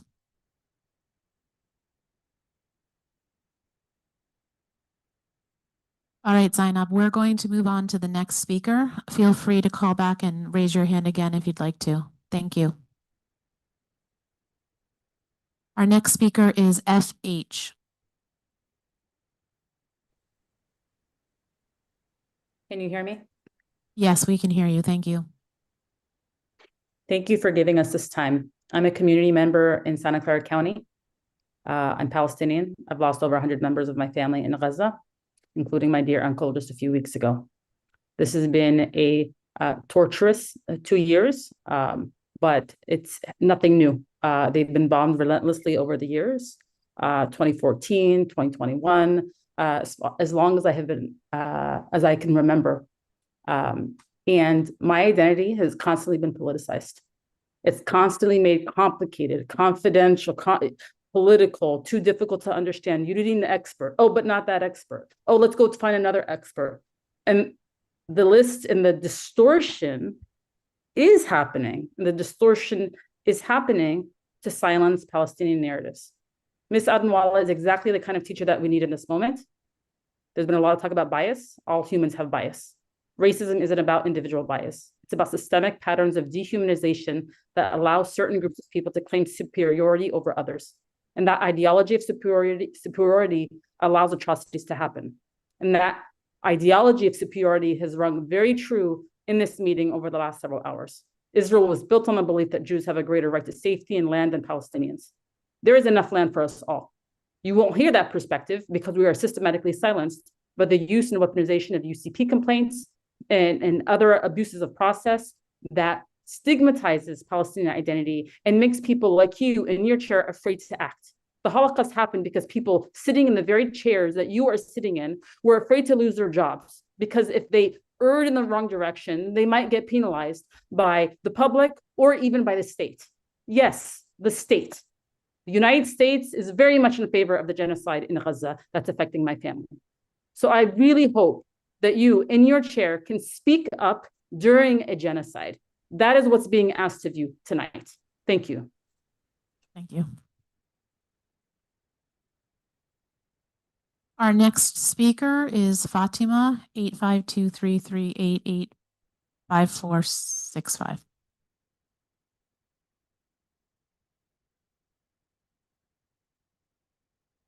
Fatima, can you hear us? Yes, hello. Yes, we can hear you. Thank you. I just wanted to support Ms. Kothad Adewale. I'm a teacher in Santa Clara. I've been teaching for the last 7 years. I think key points here are we've been taught about the Holocaust since I can remember. I've never heard about any of the Palestinian struggles or any of. Can you guys still hear me? Hello? Yes, we can still hear you. I just urge you guys to support this appeal. I was awarded to work alongside her for a year. She's an amazing role model. She's very empathetic. She's passionate. She is not of someone to cause any harm to anyone. I find it really actually comical that parents are coming here trying to tell us what is happening in the classroom. It's a disservice, and I'm gonna pass this on to my husband, who also has worked with her. Yes, I just want to make an appeal to you guys to uphold the appeal that Ms. Adenwala is putting out there. She is an amazing teacher. In my time working with her, I saw her dedication to her students, her love and compassion, her empathy. And I want to just point out, this will be a historic moment in the Bay Area. And we know, as the previous speaker said, that genocide is now coming to the genocide in Gaza is now coming to almost a consensus by Jewish scholars and the like. So your names will be attached to this day in history. So please make the right decision. This is a call for teaching the facts, having an objective viewpoint, and letting the students decide for themselves what path they want to take. So thank you for hearing us out. Thank you.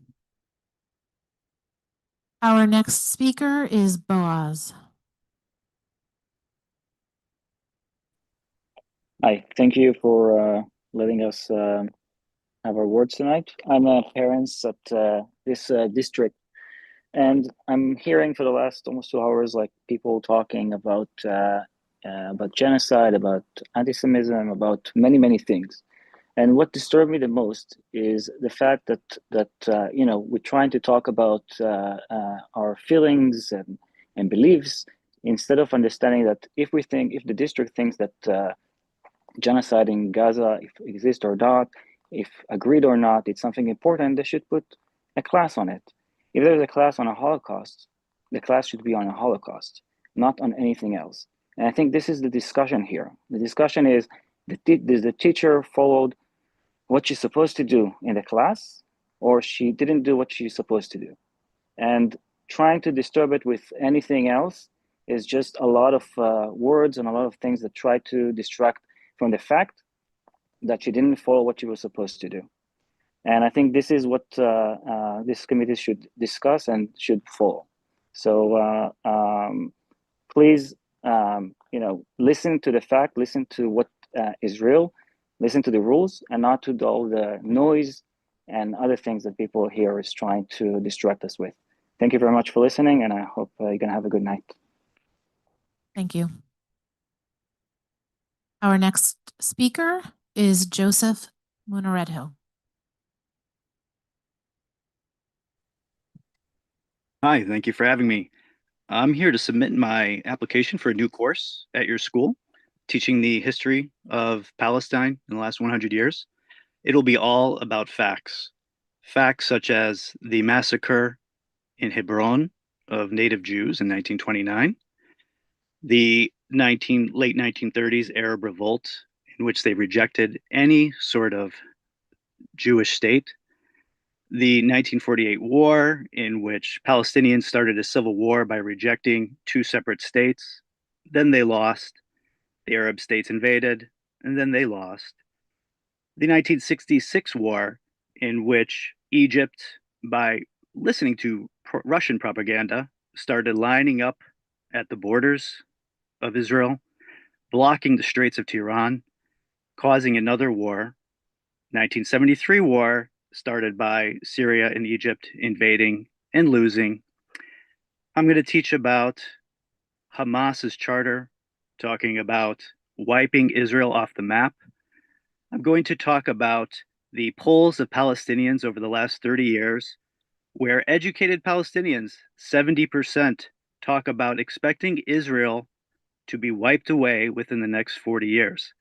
I'm going to talk in detail about the billions of dollars that have gone into building 400 miles of tunnels in Gaza for Hamas to embed themselves under civilian structures.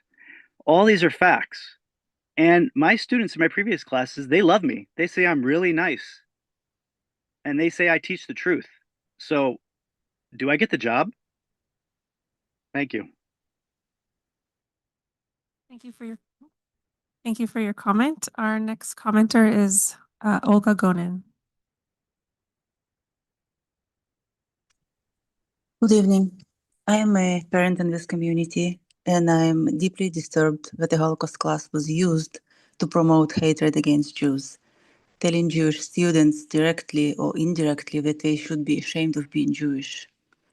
The lesson inverted the meaning of the Holocaust, portraying Jews and Israel as perpetrators and comparing them to Nazis. The district investigation actually carefully weighed all facts and evidence and legal standards and concluded that multiple policies were violated. So I'm asking you to uphold the district decision. Do not allow Holocaust distortion to be taught in our schools. Our children deserve truth, integrity, and a classroom free of hate. Thank you. Thank you for your comment. Our next commenter is Dana Kolev. Hi, can you hear me? Hear you. It's pretty faint. You could try putting your Okay. a little closer. My name is Donna. I'm a sophomore at Mission Early College High School, where Miss Aiden teaches, and I call on the board to honor Miss Aiden appeal on the false claims of anti-Semitism. I think it is beyond dystopian to punish a teacher for showing media that shows testimonies to the horrors of the Holocaust, calling on an end to the 2-year ethnic cleansing in Gaza. As a high school student and a member of this district, I can say from experience that history class is meant to serve as an environment of critical thinking, logical analysis, and freedom of speech. Restriction and suppression of speaking out against injustice not only creates a paradox in the classroom, but it also urges me to question what narrative is being pushed and why criticism and condemnation of an objective apartheid state is being protected. More specifically, how does a video that so adamantly dismisses the notion that the hostile Israeli government represents all Jews somehow be misinterpreted as anti-Semitism, or as something anti-Semitic when it challenges the narrative? As freedom of speech continues to be suppressed, such as laws of AB 715, I think it is more important than ever to honor critical thinking and freedom of speech and learning history, as well as drawing parallels between past events, such as the Holocaust that took place not even 100 years ago, to a real genocide happening in Gaza now. Nonetheless, we as students are proud to say that we stand with all oppressed peoples all around the world, and we know what is going on, and we are going to speak up about it. And let's uphold the right to education void of propaganda, censorship, and that encourages liberation to stand with all oppressed peoples. Thank you. Thank you for your comment. Our next speaker is David Smith.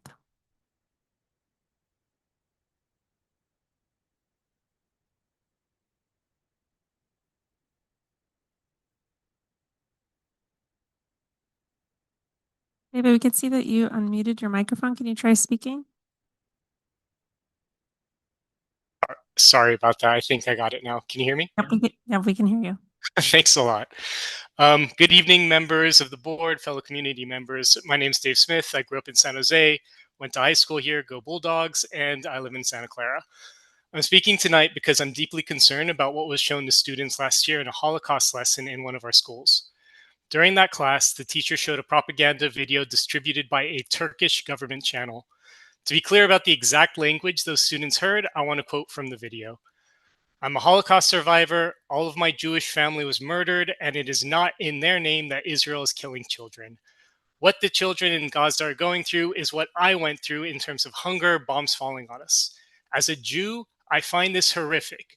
I'm actually ashamed sometimes to acknowledge that I belong to the tribe that is killing innocent people."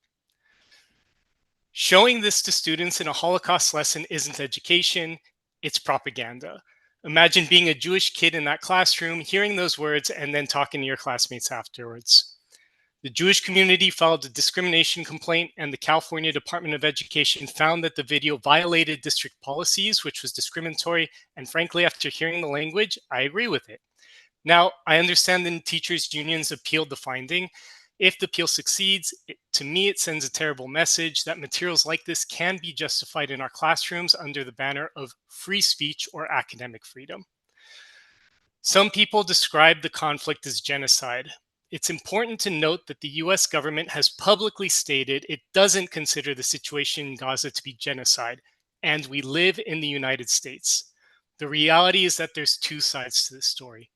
I urge the board to uphold the state's findings and reaffirm our anti-discrimination policies. Thank you.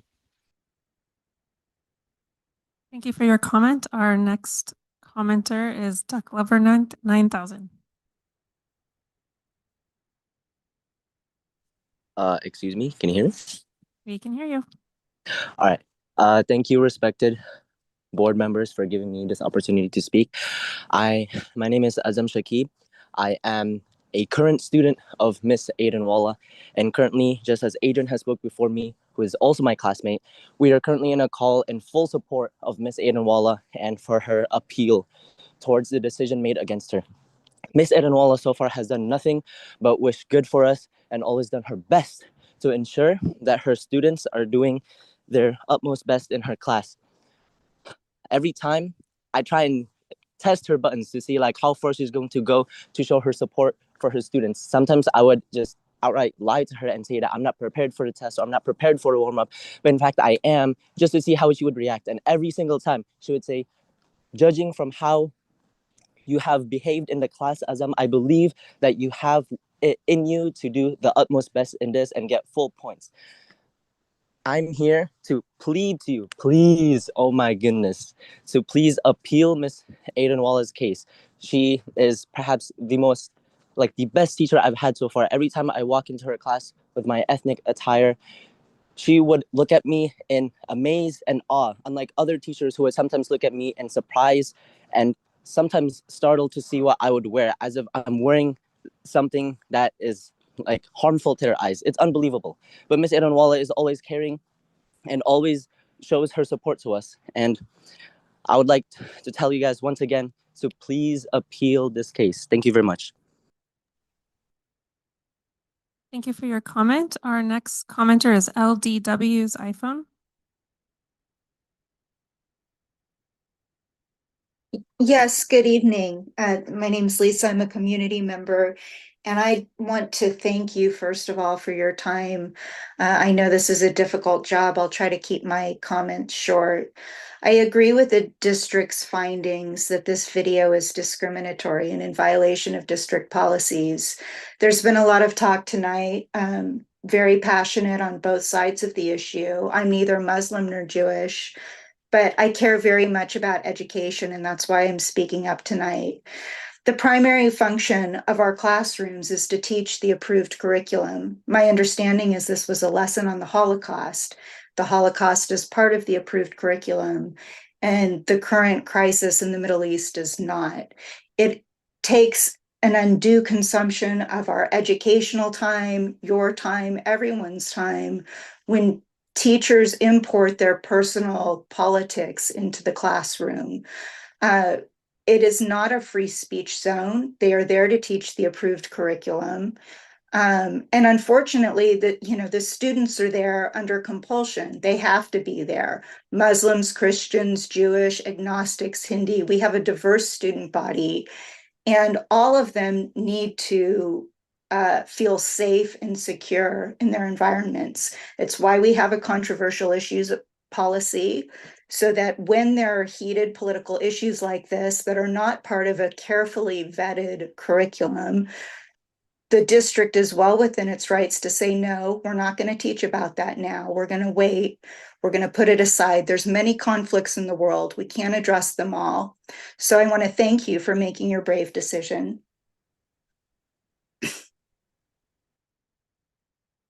Thank you for your comment. Our next commenter is Hillary. Hello, can you hear me? Yes, we can hear you. Hi, thank you for giving me an opportunity to speak. I am a community member and am frankly horrified that a Holocaust class was used to promote hatred against Jews. As the previous speaker just said, this is not a free speech zone. They're there to teach an approved curriculum, and telling Jewish students that they should be ashamed of being Jewish is absolutely appalling, and it inverts the meaning of the Holocaust. This is a class teaching about the Holocaust. The district already did an investigation, carefully weighed all the facts, and concluded that multiple policies were violated. That is the core issue here, and the district must absolutely uphold its policies. Accepting this appeal right now would mean that Holocaust minimization and distortion and denial becomes normalized and accepted in the school district. That cannot happen. This is what the topic is about. It's about, did the teacher violate the policy? And it was found that she did. And the district absolutely must uphold this. Otherwise, you are setting a very dangerous standard for the future. Thank you. Thank you for your comment. Our next commenter is Rafi Shaikh. I apologize if I mispronounce anyone's names. Yeah, I'm calling in to echo my full support for Ms. Adenwala's appeal. The job of a history teacher is to make sure that we teach history in a holistic fashion, not basically limited to that era. They have to learn history so that they understand what mistakes were made and why the history should not be repeated. What Adenwala did was apply that in her class. Now, there are a lot of speakers who spoke before me. They talked about Turkish propaganda and so on. Let's set that aside and just focus on Israeli media. Israel's own human rights organization called B'Tselem has called this a genocide. So many human rights organizations across the world have called this a genocide. Why shouldn't people know about this, right? And also, if you basically look at each one of you in this particular board who is actually listening to this appeal, why don't you engage with the evidence? Why don't you actually go and find out what exactly is happening, right? Why do we need all these filters to get to the truth? The truth is will set you free. Why don't you engage with the evidence and see where it leads you, right? That's what is shifting opinions in this country today. That's why the youth have actually stopped engaging with mass media. They're not going and listening to Fox News or CNN and so on. They are trying to get their information from this source. For a change, right? Why don't this board over here engage with the evidence and make their decision? I rest my case. Thank you. Thank you for your comment. Our next speaker is Salim Yassavul.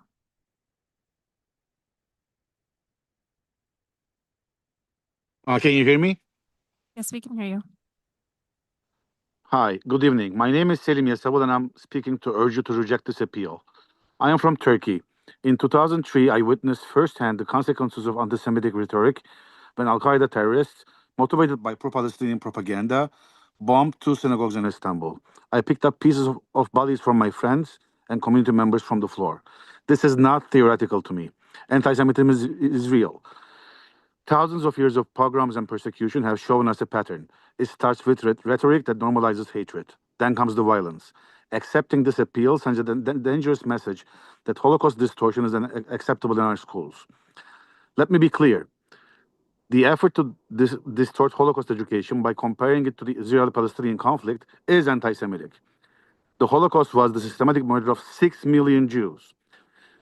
If you want to educate students about the Israeli-Palestinian conflict, which I think you should, a complex situation with suffering on both sides, then we should develop a proper, impartial, age-appropriate curriculum supported by facts and multiple perspectives. Holocaust education is not the platform for this. Moreover, the video was shown from TRT World, a channel from my home country, a propaganda channel run by the Turkish government. As someone from Turkey, I can tell you that it has zero credibility across most of Turkey and has become a platform for anti-Semitic propaganda. 5 minutes of research will confirm that. I've heard this teacher is beloved by students. That's wonderful. And good teachers can make mistakes too. What happened here was wrong and violated district policies.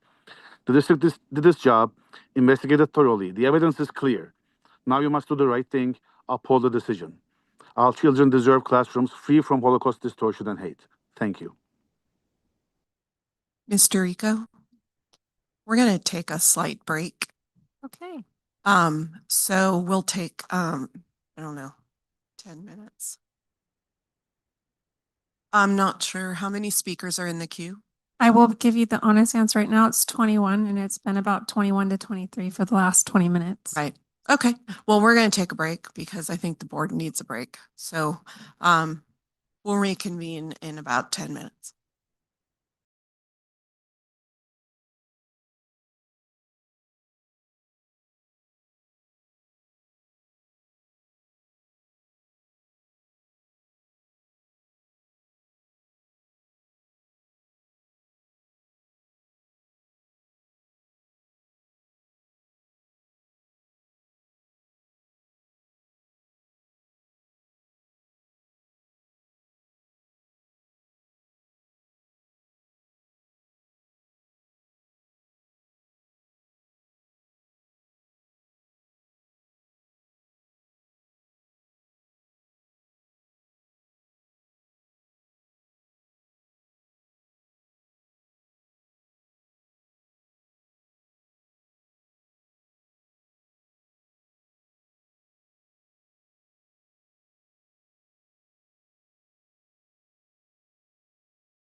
Okay, the board has returned from its brief intermission.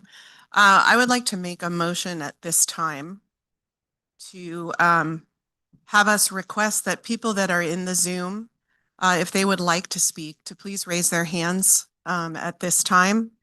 We're going to take all of those who have their hands raised. I'm making a motion that we will take all of the hands that are raised. And then once we've given everyone an opportunity to raise their hands, we're going to cut off Zoom comment. The board needs to get into closed session to talk about this issue. We've had almost 4 hours of public comment. So we want to hear from everyone. We appreciate everyone's feedback very much. You may see some of us up here taking notes and writing things down. We are listening to you, but at some point the board needs to get its work done on this issue. So can I get a second on my motion to, okay, so a second from Trustee Canova, all in favor? Oh, no, Ms. Trustee Fairchild's online, so I have to do. Trustee Canova. Yes. Trustee Fairchild.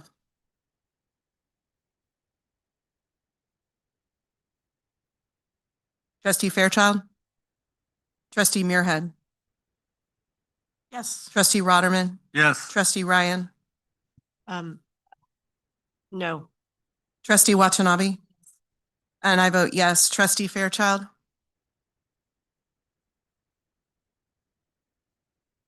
You still here? Yeah. Okay, that passes 5-1 with Trustee Fairchild being absent. So at this time, I'd like to ask people that are in the Zoom, if you would like to speak, please raise your hand so that we know you want to speak. We'll give you a little bit of time to do that.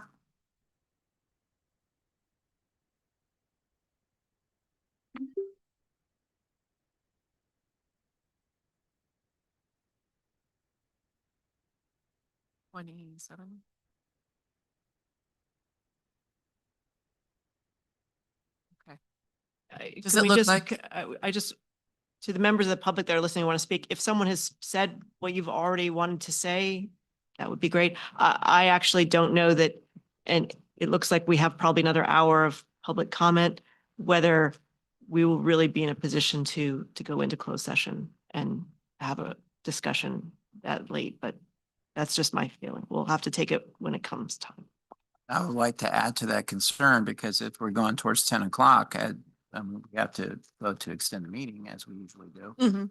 And honestly, if we continue with such a long trek of speakers, we may have to get to a place where we're just let this evening be nothing but listening to speakers and return for another meeting to make the decision, depending on how long this goes. Okay. Because this is not working out very well for us getting to a decision. Okay. Well, and just being in the right frame of mind to think. But I would hate to see that happen, because the longer it goes, the more pain to our employees. Agreed. I feel very badly about. Okay, so let's deliberate this after this round of public comment. I'll make one more comment. The longer this goes here this evening, the poorer our decision-making becomes. Because it does. Okay, so do we look like the raising of the hands has stopped? Okay, Ms. Rico and Ms. Meltzer, we're not going to take any more raised hands. That's where we're going to stop. Can you let us know how many? We currently are at 29, and we've made note of the last few commenters so we can track. So any new hands raised will not be called on at the end. Okay, thank you. You should just say who you have now as the last speaker on the list. The very last speaker is Abra's iPhone. And the one before that is Mayrob's iPhone, and then Violette before that. So those are the last three. The last three.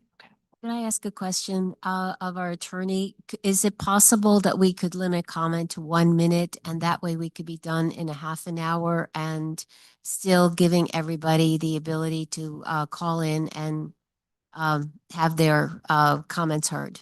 Case law does permit you to make reasonable place, time, and manner limitations. The case law permits you to make reasonable place, time, and manner restrictions on public comment. And you've given a reason why it is advantageous or reasonable to limit comment to 1 minute because of the time and the need for deliberation. That would be permissible under the case precedent on this issue. But can I just ask a? That's a yes. That's a long legal yes. It's what. But can I ask a clarifying on that? Is that include after you've already allowed a number of people to speak to then change it mid comment? Or It's not, the impermissible basis would be based on the content of the speech. Right. Not on the lateness of the hour and the need to move on with the agenda. Okay. You're in safe space. Okay, thank you. Then can I go ahead and make a motion then that we limit the speaking time to 1 minute going forward? I'll give that a second. Thank you. Okay. We have a motion and a second to limit comment to 1 minute. Trustee Canova? Yes. Trustee Fairchild? Trustee Muirhead? Yes. Trustee Rotterman? Trustee Ryan? No. Trustee Watanabe? Yes. And I vote yes, that passes 5-1 with Trustee Fairchild being absent.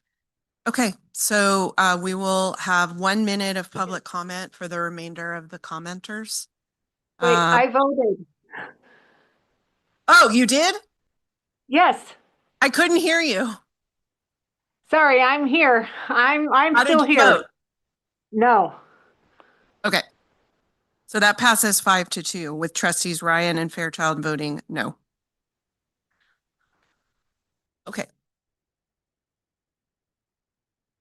Okay, so for anybody new coming in, the board has stopped public comment at the last person that I shared. My Rob's iPhone, second to last Abra's iPhone, and Violette is third to last. And we will not be taking additional hands raised after this point. I also want to share with the board and the public that the timer that we typically have on screen is an automated timer for 2 minutes. So I'm going to be tracking the 1 minute timer on my phone. And so for those in the public, we will mute you at 1 minute. And I apologize for anyone that I will need to do that to. You can help track your time as well. I'm using my phone. I can time out timer. I do that. You can do it on screen. It won't show very well for the people on Zoom that are watching. Got it? Okay. Mr. Ayala moves fast. He's able to get a different timer on screen. So let me know when you're ready. Okay. Okay, so there will be a 1 minute timer on screen for the audience. And our first commenter is Miriam Tahir. Can everyone hear me? We can hear you. My name is Miriam, and I'm a former student at Wilcox High School where Miss Aiden Walla previously taught, and a current student at MEX where she teaches right now. I want to speak today about the injustice she's facing, and I also want to address her false claim that Miss Aiden Walla pushed students to pray. I was at Wilcox when she taught, and the accusation could not be further from the truth. She never forced anyone to participate in prayer. She simply prayed along with the students quietly. She respected every student regardless of their background or beliefs, and I can say that from firsthand experience. I urge the board of trustees and you guys to do what's right and to honor Miss Aiden Walla's appeal and overturn these false findings against her. She has never taken advantage of her position as a teacher or to push personal or political opinions onto students, and she has always encouraged us to think critically and form our own opinions and perspectives. Her classroom, for my opinion, is a safe place and is open to discussion. Thank you. Thank you for your comment. Our next commenter is Trisha Gallagher-Gertson. Hi, can you hear me? We can. Thank you so much. I'm a faculty member at UC San Diego. We cannot consent to a warped definition of anti-Semitism that makes it impossible to articulate that the Palestinian people have a right to life.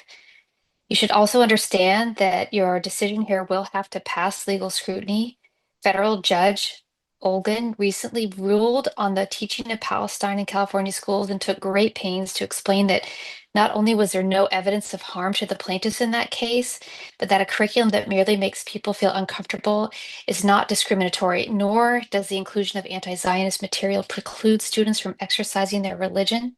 Additionally, the judge granted the claims of the anti-SLAPP suit, ordering the plaintiffs to face financial penalties for the educators' legal fees because the judge found the complaint was brought to restrict educators' constitutional rights to free speech.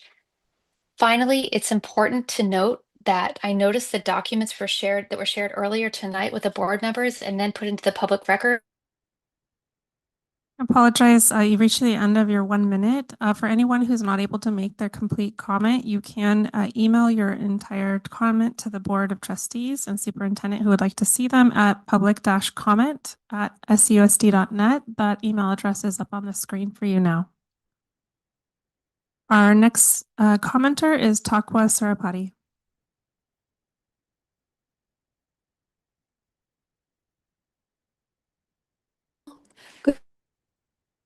Good evening. My name is Takwa. Give my opinion in support of Ms. Adenwala. I am a concerned citizen. Unfortunately, your phone is cutting in and out. If you I can- work in a healthcare institution. Yes, can you hear me better? I am actually out of the country, so maybe the connection is not good. It is not, unfortunately. Want to test for the character of Miss Adenwala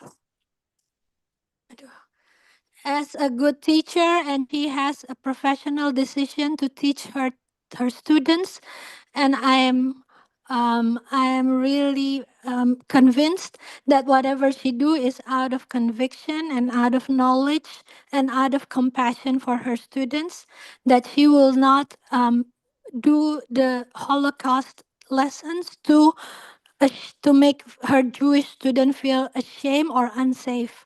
All they have to do is private. He has compassion for all people, and this is not anti-Semitic at all. And all of the she has a professional decision to make the next generation have a higher analysis of making decision. I thank you to hear me, even though the connection is not the best. Thank you again. Thank you both. Thank you for your comment, and we were able to hear most of it. The next commenter is Anab Imon. Hi, can you hear me? We can. So good evening. I'm an educator in the community, and I'm both a teacher and a parent, and I care deeply about the kind of education our children receive, one that encourages critical thinking, empathy, and truth. I'm here tonight to urge this board to honor Ms. Adenwala's appeal and overturn the unfounded accusations of anti-Semitism made against her. For nearly 2 years, she's been repeatedly targeted and investigated simply for teaching about global human rights. She was singled out as the only visibly Muslim teacher, which has understandably caused concern and fear for Muslim educators. Censoring teachers or punishing them for presenting factual, age-appropriate lessons silences important dialogues and discourages the students from asking questions about the world. Our students deserve to learn in a safe environment where educators can teach honestly and fully. This is no anti-Semitism in showing a Holocaust survivor calling for justice or helping students connect past and present struggles. That's how we build understanding and compassion. I urge the board to stand for fairness, academic freedom, and truth in education. Thank you for your comment. I'm sorry that we've reached the end of your 1 minute. You can send your comment to public-comment@susd.net. Our next speaker is Maybar Durst.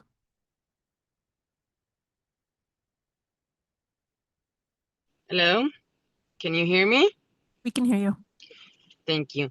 Hi, I'm a parent in this community. I'm horrified that the Holocaust class was used to promote hatred against Jews, telling Jewish students directly or indirectly that they should be ashamed of being Jewish. The video inverted the meaning of Holocaust, portraying Jews and Israel as perpetrators and comparing them to Nazis.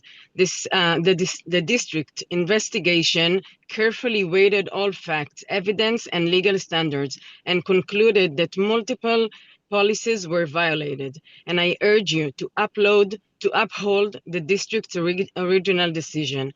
This hateful content has no place in our classrooms. Accepting this appeal would mean that Holocaust minimization, distortion, and denial would become normalized at Santa Clara School District.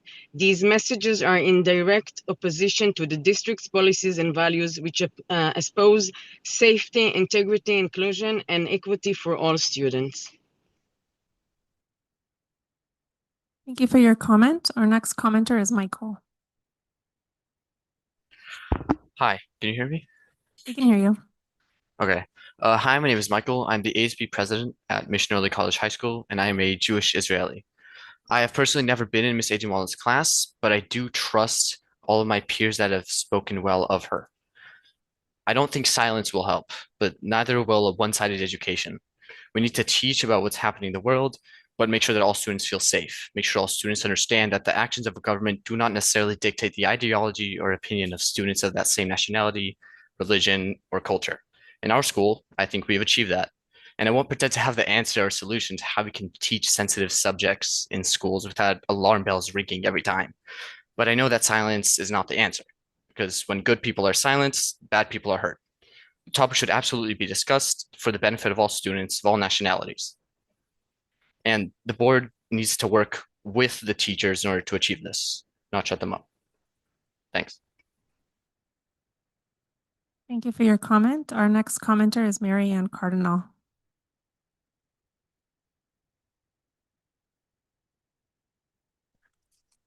Hi, can you hear me?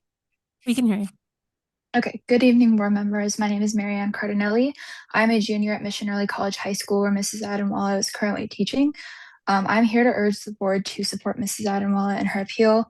It is deeply troubling to see a teacher punished for showing a video of Holocaust survivors speaking out against the ongoing genocide in Gaza. This isn't anti-Semitic, it's showing the opinion of someone who has lived through a similar event. The Holocaust is something that is taught in school, and she is just connecting a relevant video of a Holocaust survivor to recent events and something that is still going on. As students, we're taught that school is a place for critical thinking, open discussion, and learning from different perspectives. Restricting those things sends a message about what kind of truth is allowed in our district. When a teacher shows Holocaust survivors, people who experience persecution firsthand, condemning a government's actions, that's not hate, it's history and moral reflection. We need to defend teachers who are encouraging real discussion. We need to keep our education free from censorship and propaganda. Thank you so much for your time. I hope you make the correct decision.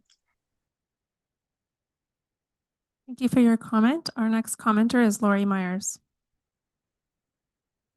Oh, we already did that? I'm a Santa Clara County mom and a second-generation California teacher. What Ms. Aidenwala showed was not board-approved curriculum, and for good reason.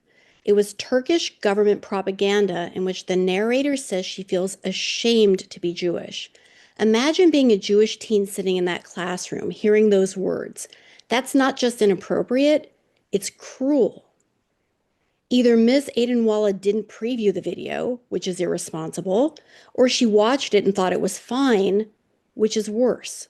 The district was right to determine she failed to exercise good judgment. No child, Jewish, Muslim, LGBTQ, Black, any child, should ever sit in a classroom and be made to feel shame for who they are. And if there's any question about whether this is a controversial issue, just look around. Feel the tension. Ask yourselves, is this the kind of hostility you want in our classrooms? Your original decision was correct. Thank you for protecting our children. Thank you for your comment. Our next commenter is Sarah Stetler. Hello. I am calling to express my disgust with the fact that Jewish students in this classroom were told that they should be ashamed of being Jewish. This is so clearly unconstitutional and illegal in so many ways. The district made the correct and legal decision. You must uphold it unless you want to get the pants suit off of you. I am so tired of the school district just inviting just illegal behavior. We need to protect the rights of students. Every student deserves to feel included and pride in who they are. And anything that ever happens in a classroom that tells a student they should be ashamed for their identity is morally wrong and illegal. And that's all there is to it. Thank you very much. Bye-bye. Thank you for your comment. Our next commenter is Cynthia. So I would like to start by saying learning about the Holocaust is not about promoting hate against Germans. It is about remembering the consequences of hatred, standing against injustice, and ensuring that history never repeats itself. What is the use of learning about Holocaust if we don't have the courage to condemn a genocide happening right in front of our eyes? And yet here we are debating whether it is okay for a teacher to discuss it or not. Teaching history is not about memorization. It is reflection, empathy, and critical thinking. When we study past pandemics, we definitely will mention about COVID. When we study past atrocities, we must connect them to today's world. That is not politics. That is real education. Silencing teachers for making these connections is not protecting students. It is teaching them fear and silence. We stand with Ms. Kausar Andanwala for truth, courage, and freedom to teach history fully and honestly. Today's decision will define whether our classrooms are spaces for learning or cages of silence. Thank you. Thank you for your comment. Our next commenter doesn't have a name on their account. It's labeled Zoom user. You should be prompted to unmute. Can you hear me? We can hear you. Thank you. I'm Natalie, and I'm a member of this community. And like many of the people who spoke here today, I was also saddened to hear that a lesson on Holocaust was used as a platform to vilify the very nation that was the victim of a Holocaust. I actually can understand the urge to speak on an ongoing conflict, but this conflict is very far from a point where it can be summarized historically. And that also includes the classification of this conflict as a genocide. The jury is still out on that, and this cannot be taught as a historical fact. This is why I think that a history class was not the place for this video to be shown. There are other places, there should be other spaces where that can be discussed, not at the history class, which is why I urge you to uphold your original decision, and I thank you for your attention. Thank you for your comment. Our next commenter is Mayor. Hi. My name is Mayor. I'm a parent in the district. Let's be clear. Showing a video that compares the Holocaust to Israeli-Palestine conflict, that features a Holocaust survivor saying they're ashamed to be Jewish. It's not education. It's indoctrination. A classroom is not a soapbox. It's not a stage for political theater. Teachers have enormous influence, and with that comes responsibility. Not the right to push their personal worldviews onto kids. When a Holocaust lesson turns into a political statement against Jews, that's not inappropriate. It's anti-Semitism dressed up as critical thinking. Free speech has limits in the classroom because the job of an educator is to teach facts, not to rewrite them. The district was absolutely right to suspend the teacher, and reversing that decision will tell every Jewish student that their identity is open for debate. We need to protect education from. Thank you for your comment. Our next commenter is ER.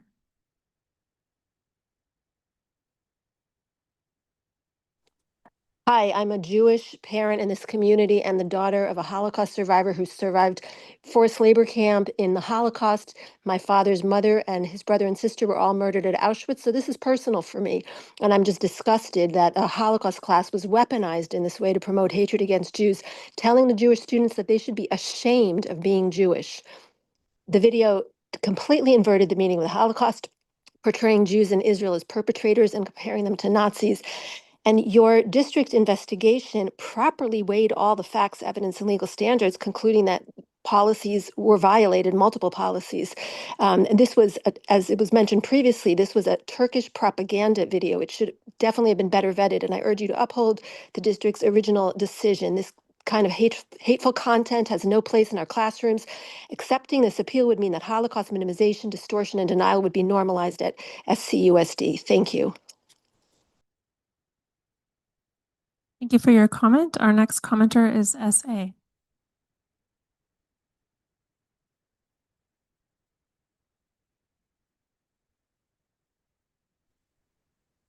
Hi, thank you for allowing us all to speak tonight. My name is Sophia. I'm a teacher and a parent in Santa Clara. I've worked with Miss Adenwala, and she has also taught both of my kids with love, compassion, and integrity. She inspires her students to think, feel, and face the truth. She's doing her job as a history teacher, and that's teaching facts honestly. Teaching students to understand history and current events is not hatred, it's education. The video she showed was real. She didn't show anything graphic or anything like what's actually happening right now. And the fact that showing what's happening in Gaza is considered controversial is part of the problem. This is not political or a personal agenda. This is teaching holistically and connecting facts. The people trying to silence her are also sending a dangerous message that teachers can't talk about reality if it makes some adults uncomfortable. Using the term Holocaust distortion is inaccurate. No Holocaust facts were altered, omitted, or misrepresented. Holocaust distortion involves deliberately misrepresenting, denying, or minimizing the events of the Holocaust. If a teacher is showing historical facts or connecting it to the current events, this is not distortion, it is contextual education. When future generations reflect on this moment, Thank you for your comment. We've reached the end of your 1 minute. Our next commenter is Jana Arafa. Good evening. I'm a former student coming from the SUSD district. Mrs. Adenwala is one of the most empathetic and fair teachers I've ever met. We as Muslims respect all religions and all backgrounds, and Mrs. Adenwala has showed clear respect to all of her students without inciting hatred of any form. Let me repeat that the genocide has been ongoing for over 77 years, not 2. Families in Gaza are being displaced as we speak, being forced to starve to death, including children. During my time in Mrs. Adenwala's classroom, she has always encouraged us as students, no matter what level of knowledge we have of world history. She has allowed us to invest more effort into learning about issues of the world of all angles. She has also uncovered the deep hypocrisy that's deeply seated in our government that is in full support of the Zionist agenda to erase Palestine from the geographical map. It is clearly seen that Mrs. Adenwala is only being accused of anti-Semitism because of her status as a Muslim hijabi. SUSD singled out Mrs. Adenwala, the only visibly Muslim teacher in the school, only because she taught about the genocide in Gaza. I urge this board to honor Mrs. Adenwala's appeal. Thank you for your comment. Our next commenter is Matt.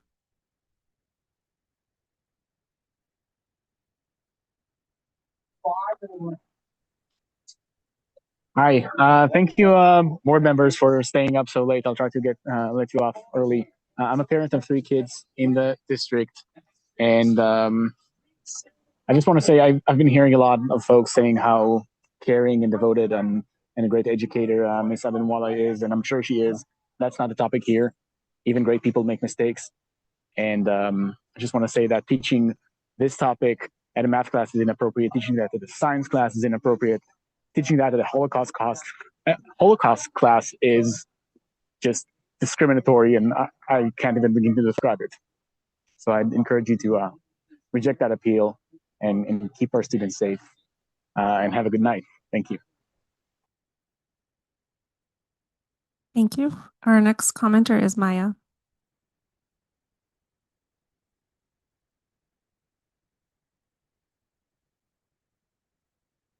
Here, I want to start by making the statement that the genocide in Gaza currently is not a fact. It's not a legal statement on the situation in Gaza. It's a political agenda. It's an academic claim. It has not been substantiated in any legal form. As the grandchild of a Holocaust survivor, knowing what the full story of the Holocaust is and seeing how it's represented through the very narrow, biased and political perspective that was raised in the class, with the additional statement that the Jewish people should be ashamed of themselves. I can only put myself in the place of these children, being an Israeli and Jewish person, and thinking how humiliating this moment is and how biased this situation is towards the children. And I'm hopeful that there will be no mistake that, you know, these types of agendas have no place in the classroom, and for us parents to be able to safely send our children to school. Thank you for your comment. We've reached the end of your 1 minute.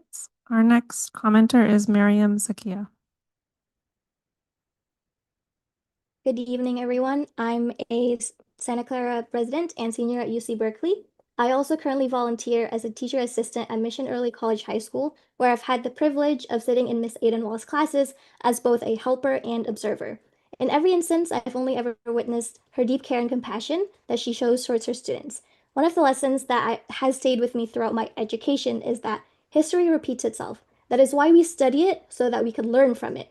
Everyone agrees that the Holocaust was an atrocious event in human history, and while teaching about it, Ms. Aiden-Wall encouraged students to think critically and make parallels and make connections to the present. It is not Holocaust distortion. If I were shown a video of an American criticizing the US government's treatment of indigenous communities, I wouldn't view that as a personal attack on me or my identity as an American. In the same way, we should not conflate criticism of a foreign government's actions with hostility toward an entire people. With that, I urge the board to uphold fairness and integrity by supporting Ms. Aiden-Wall's appeal. Thank you. Thank you. Our next commenter is Tal Shalom. Hi, I'm a parent whose children attend the public schools. I'm asking the board to keep the classroom a safe place for learning, not a platform for personal ideology and hate. Teachers should not bring into classroom materials that spread misinformation or political propaganda under the guise of history. Our students trust teachers to teach facts, not opinion. What was shown was propaganda. What possible expertise does an elderly Holocaust survivor living thousands of miles from Gaza have on the current war? Comparing the Holocaust, the systematic murder of 6 million Jews, to a modern defensive war is distortion and Holocaust denial. Showing Holocaust images next to Gaza footage, it's textbooks manipulation and deeply anti-Semitic. Teachers don't have unlimited freedom of speech in classes. Instruction must follow state standard, not turn into personal commentary. This is not history. It's not ethical. The districts must act to ensure classroom remain factual, respectful, and safe place for all students. Thank you for your comment. Our next commenter is Ron. Thank you for taking my comments. I'm a parent of two high schoolers. I've listened carefully to all the speakers, and I think we're really missing the point. We're looking at an educator communicating to kids in the classroom that they should be ashamed for something that doesn't relate to their behavior, but something that happens elsewhere. If we had a teacher shaming like this a student for something that their parents did, you know, that teacher should be suspended. If you asked a child psychologist, they would say that this teacher should not be allowed next to kids until being retrained. I mean, this is a fundamental commitment to education. We hold our students accountable for their deeds, not somebody else's. And while it's very tempting to tie this into politics, I think it's really education 101, and the teachers missed greatly and should be suspended or retrained. Thank you for your comment. Our next commenter is Wendy.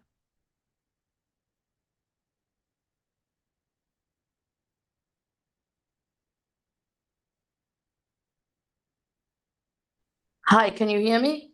We can hear you.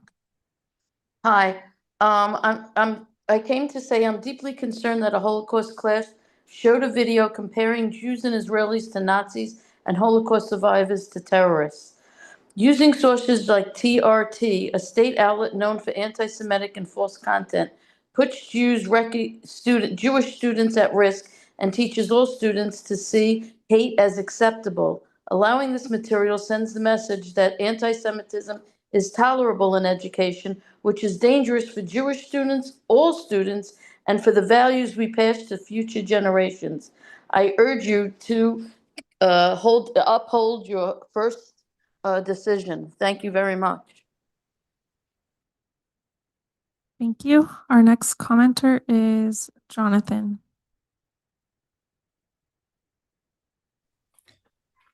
Am I heard? We can hear you. The genocide of Jews in the previous century has stood the test of time as one of the most widely known genocides, and the act, which is the act of eradicating a group of humans based on one of the qualities that makes them human. But the past is not the focus of this appeal. Even though the past certainly leads the future, especially this generation, most of whom are in call with each other, including their student leaders. And Miss Ainwall's peers have spoken, such as Miss Sarah. There have been calls of love and trust misguiding students in their beliefs, but I am convinced that even if you flunked her class and hated it all the way, you would not be opposing her now. I do not deny the bias of the video and am aware of my bias now. I am also aware of the bias of using this video and not the context around it, and the bias of her being the only hijabi teacher in the school's district. I am Jonathan Sellards, a senior who has attended Miss Ainwall's class this fall semester, and I wish the board to hear Miss Ainwall's appeal. Thank you. Thank you for your comment. Our next commenter is Yusuf Kurniwan.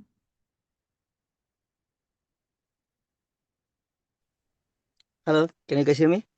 We can hear you. Yes, I'm a parent. I live in Santa Clara. I'm a U.S. citizen. I live in the SUSD area. My children attend the school in Santa Clara. I also have neighbor next door whose family, more than 50 of them died, killed by the Israelis. And that really hurts me and my family. My children, they're really questioning how can we help them? How can we support them? So these situations is a test for us that whether an education is creating human being or it's just creating machines. AI is taking over, but there is something that AI cannot do is to be human being. And to be a human being, we have to learn from the history. Thank you for your comment. We've reached the end of your 1-minute comment period. Our next speaker does not have a name. It's labeled as anonymous, and you should be prompted to unmute.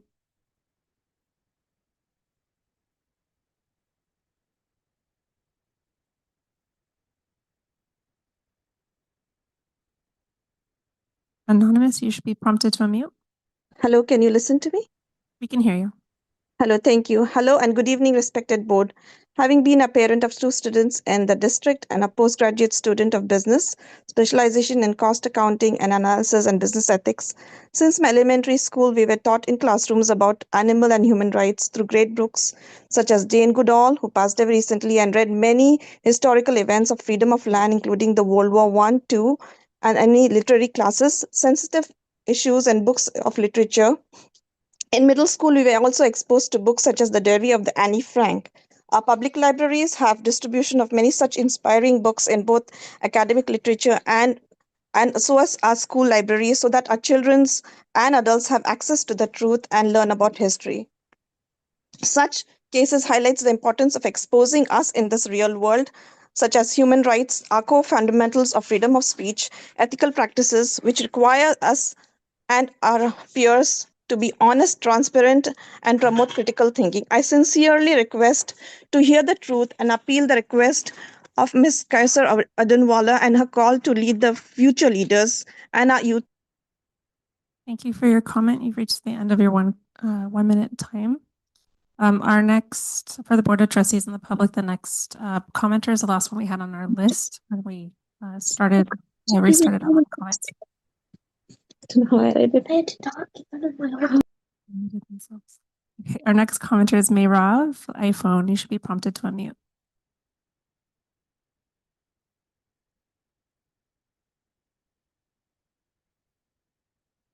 Mayrav iPhone.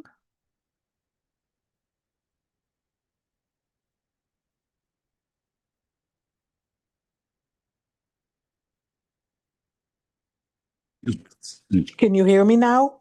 We can hear you now. Thank you. The hateful contact has no place in our classroom, and I'd urge you to uphold the district original decision. Accepting this appeal would mean that the Holocaust minimalization and distortion would become normalized. These messages are in direct opposition to the district policies and values, which espouse safety, integrity, inclusion, and equity. I also would like to correct some historical fact here. I hear a lot the word genocide. What's going on there now is not genocide, it's a war. It's tragic for both sides, absolutely. Both sides suffer.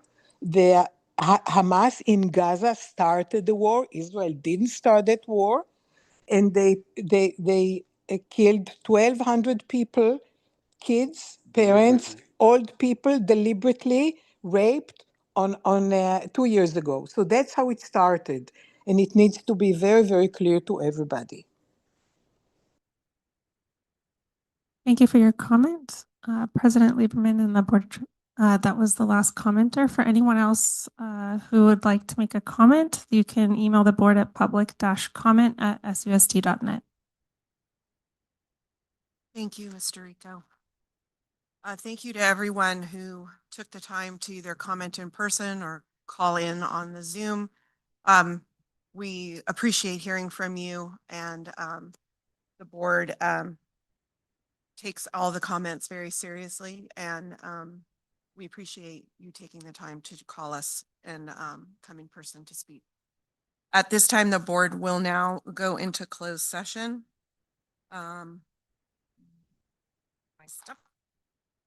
In closed session, the board will consider item B1, public employee discipline dismissal release, government code section 54957, employee number 9885.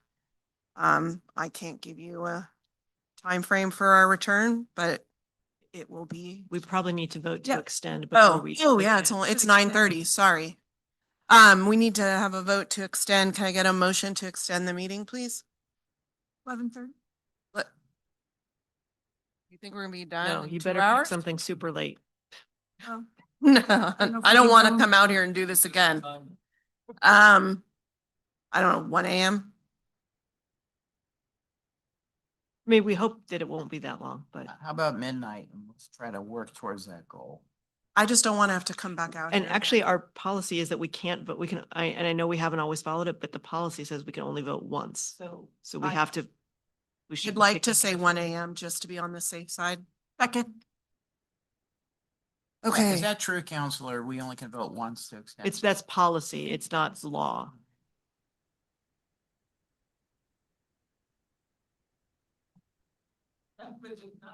One a.m. It's in our policies. Yeah, if it's in your policy, then that's what you've agreed, but. Okay. Okay. It's no legal It's precedent. my motion. Thank you. It's not illegal. Okay, so we have a motion and a second to extend the meeting to 1 a.m. Trustee Canova.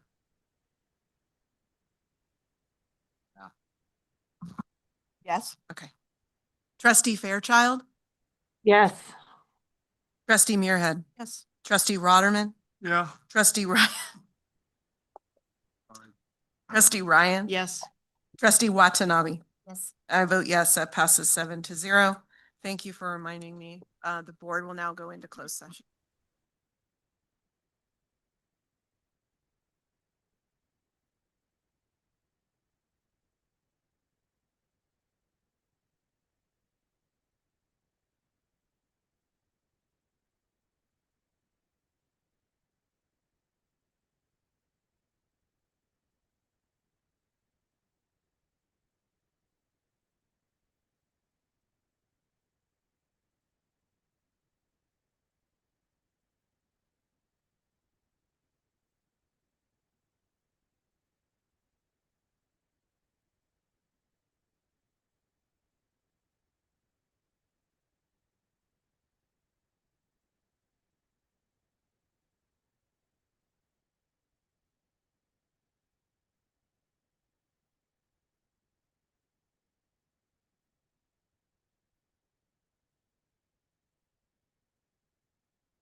The board is back from closed session. And here is a report of the action taken by the Board of Education in closed session. This evening in closed session, the board unanimously voted as follows. The district's governing board has carefully considered the evidence presented in this matter, including the statements presented by the teacher and union representatives, the Bay Area Jewish Coalition representatives, the public comment, the investigation report, and the relevant policies and procedures, and decided to sustain the investigative findings contained in the October 20th, 2025 administrative determination letter with corrective actions to be undertaken by the district. We recognize that the district bears the primary responsibility for supporting new teachers in classroom curriculum development.